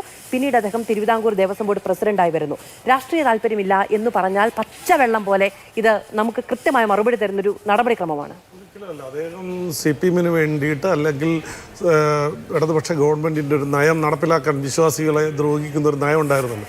ആ നയം നടപ്പിലാക്കുന്നതിന് വേണ്ടിയിട്ട് എല്ലാ ഒത്താശ ചെയ്തു കൊടുത്തൊരു ഉദ്യോഗസ്ഥൻ്റെ ഒരു പ്രത്യുപകാരം എന്നുള്ള നിലയിൽ അവരൊരു പൊളിറ്റിക്കൽ അപ്പോയിൻമെൻറ്റ് നടത്തി എന്നുള്ളതാണ്. അതാണ് അതിൽ നിന്ന് വളരെ വ്യക്തമാകുന്നത്. ഇപ്പോൾ ഇതിൽ വളരെ ഗൗരവതരമായിട്ടുള്ള ഒത്തിരി പ്രശ്നങ്ങളുണ്ട്. ഒരുപാട് ഈ ഭക്തരെ ദ്രോഹിക്കുന്ന നിലപാടുകൾ സ്വീകരിച്ചിട്ടുണ്ട്. നമ്മളെ സംബന്ധിച്ചിടത്തോളം ഈ കാലം ഒരിക്കലും കണക്ക് പറയാതെ അവസാനിക്കില്ല. അതാണ് ഇപ്പോൾ സംഭവിച്ചിട്ടുള്ളത്. ഇവർ ചെയ്തിട്ടുള്ള കാര്യങ്ങളെല്ലാം തിരിച്ചടി നേരിട്ടുകൊണ്ടിരിക്കുകയാണ്. ഓരോന്നോരോ ഇപ്പോൾ ഒരു കണക്കിന് അയ്യപ്പൻ കൊടുക്കുന്നൊരു ശിക്ഷയായിട്ട് ഇതിനെ കാണേണ്ടി വരും. അയ്യപ്പനെതിരായിട്ടുള്ള വിശ്വാസത്തിനെതിരായി ഈ ചെയ്യുന്ന പ്രവർത്തികൾക്ക് അയ്യപ്പനെ നേരിട്ട് ഇറങ്ങി ആക്രമിക്കാൻ പറ്റില്ലല്ലോ. അപ്പോൾ അതിൽ ഇടപെട്ട ആളുകൾ ഓരോരുത്തരായിട്ട് ഇതൊക്കെ നിങ്ങൾ ആലോചിച്ച് നോക്കൂ. ഒരു എന്തിന്റെ പേരിലായാലും ഞാൻ വിശ്വാസത്തിന്റെ കാര്യമല്ല, എൻ്റെ ഒരു വിശ്വാസത്തിന്റെ കാര്യമാണ് ഞാൻ പറഞ്ഞത്. ഒരു എങ്ങനെയാണോ വിശ്വാസത്തെ തകർക്കുന്നതിന് വേണ്ടി പോലീസ് അകമ്പടിയോടുകൂടി ചില ആളുകളെ അവിടെ എത്തിച്ചത്, അതേ രീതിയിൽ പോലീസ് അകമ്പടിയോടുകൂടി വരുന്ന കാഴ്ചകൾ കാണുമ്പോൾ സ്വാഭാവികമായിട്ടും നമ്മളെ പോലുള്ള വിശ്വാസികൾ, ഞാൻ സയൻസിൽ ഉദ്ദേശിച്ചിട്ടല്ല പറഞ്ഞത്, വിശ്വാസികൾ അങ്ങനെ ചിന്തിച്ചു പോകും അതേ രീതിയിൽ. അതുകൊണ്ട് ഈ വിശ്വാസികൾക്കെതിരായിട്ടുള്ള നടത്തിയ നടപടികൾ എല്ലാത്തിനും തിരിച്ചടി ഉണ്ടാകും. പിന്നെ ഒരു കാര്യം, ഇപ്പോൾ PK ഗോവൻ പറഞ്ഞിട്ടുള്ള കോടതിയുടെ ഇടപെടലല്ല, മറിച്ച് ഗവൺമെൻറ് എടുത്ത നിലപാടുകൾ കൊണ്ടാണ് ഇപ്പോൾ അന്വേഷണം സത്യസന്ധമായി പോകുന്നത്. നമുക്കൊന്ന് ആലോചിക്കാവുന്ന കാര്യമുള്ളൂ. കോടതി ഇങ്ങനെ ഒരു സ്പെഷ്യൽ ഇൻവെസ്റ്റിഗേഷൻ ടീം അന്വേഷിക്കണം എന്ന് പറഞ്ഞിട്ടില്ലായിരുന്നെങ്കിൽ ഈ അവസ്ഥ എവിടെ ചെന്നെത്തുമായിരുന്നു? ഈ കേസ് അട്ടിമറിക്കപ്പെടുമായിരുന്നു, യാതൊരു സംശയവും വേണ്ട. പക്ഷേ ഇപ്പോൾ കേരളത്തിലെ വിശ്വാസികളും മാധ്യമങ്ങളും എല്ലാവരും ഒറ്റക്കെട്ടായി കണ്ണിൽ എണ്ണ ഒഴിച്ചതിന് ഇതിനെ പിന്തുടരുന്നതുകൊണ്ടാണ് ഇവർക്ക് ഇത് അട്ടിമറിക്കാൻ കഴിയാത്തത്. ഒറ്റ വരി പറയാം. ജസ്റ്റിസ് രാജാ വിജയരാഘവൻ, ജസ്റ്റിസ് ജയകുമാർ, ഇവരാണ് യഥാർത്ഥത്തിൽ ഹീറോസ്. അവരോടാണ് നമ്മൾ വിശ്വാസികൾ ഏറ്റവും കൂടുതൽ കടപ്പെട്ടിരിക്കേണ്ടത്. അതിശക്തമായി നിന്ന് ആദ്യം പല ആൾക്കാരും കോടതിയെ പോലും ഒളിഞ്ഞും തെളിഞ്ഞും ആക്രമിച്ചു. പക്ഷേ അത്ര ബോധ്യത്തോടെ കേസെടുത്തവർ വെളിയിൽ കൊണ്ടുവന്നു. മാധ്യമങ്ങൾ, മാതൃഭൂമി അടക്കമുള്ള ഒരു വലിയൊരു പോരാട്ടം നയിച്ചു. ഇതിന്റെ സ്വർണം തിരിച്ചു പിടിക്കുന്നത് വരെ ഈ ജാഗ്രത ഉണ്ടാകണം. ശബരിമലയിൽ നിന്ന് നഷ്ടപ്പെട്ട കിലോ കണക്കിന് സ്വർണം തിരിച്ചു പിടിക്കുന്നവരെ ഈ ജാഗ്രത ഉണ്ടാകണം. ഇതിന്റെ പുറകിൽ ആരുണ്ടെങ്കിലും മുഖം നോക്കാതെ നടപടിയെടുത്ത് മുമ്പോട്ട് പോകണം. അതിന് മാധ്യമ സമ്മർദ്ദം ഒരു ഫാക്ടറാണ്, SITയുടെ ഇന്റഗ്രിറ്റി ഒരു വലിയ ഫാക്ടറാണ്, ഹൈക്കോടതിയുടെ നിലപാടുകൾ ഒരു ഫാക്ടറാണ്. അതുകൊണ്ട് കേരള ചരിത്രത്തിലെ ഏറ്റവും വലിയ നാണക്കേട് മാറ്റാൻ ഒരുമിച്ച് നിന്ന് പോരാടണം. ശബരിമലയിൽ നിന്ന് നഷ്ടപ്പെട്ട സ്വർണം തിരിച്ചു പിടിക്കുക എന്ന് പറഞ്ഞാൽ നഷ്ടപ്പെട്ടത് എന്താണോ അതിന്റെ മൂല്യം അനുസരിച്ചുള്ളതല്ല, നഷ്ടപ്പെട്ടത് എന്താണോ തിരിച്ചു പിടിക്കുക എന്നുള്ളത് ഏറെക്കുറെ അസാധ്യമാണ് എന്ന് വിചാരിക്കേണ്ടി വരുന്ന വളരെ ദൗർഭാഗ്യകരമായ ഒരു സാഹചര്യമുണ്ട്. ഒന്ന്. രണ്ടാമത്തേത്, A. പത്മകുമാറിന്റെ അറസ്റ്റ്, അതുമായി ബന്ധപ്പെട്ട് വരുന്ന രാഷ്ട്രീയ ആരോപണങ്ങളെ ചെറുക്കുക എന്ന് പറയുന്നത് പാർട്ടിയും പത്മകുമാറിനെയും രണ്ടായി കാണാൻ നിലവിൽ കഴിയില്ല എന്നുള്ളത് കൊണ്ടാണ് ഇനി അന്വേഷണം പൂർത്തിയാകട്ടെ, വിധി വരട്ടെ എന്നൊരു നിലപാട് സ്വീകരിക്കേണ്ടി വരുന്നത് എന്ന് തോന്നുന്നു. കാരണം ഇതിനു മുൻപ് വന്നപ്പോൾ അത് അന്വേഷണ റിപ്പോർട്ട് വരട്ടെ എന്നുള്ളതായിരുന്നു ഇതിനു മുൻപത്തെ പ്രതിരോധം എന്നുള്ളത് കൊണ്ടാണ് ആ ചോദ്യം ആവർത്തിച്ച് ചോദിച്ചത്. വളരെയധികം നന്ദി പാനലിസ്റ്റുകൾക്കും പ്രേക്ഷകർക്കും.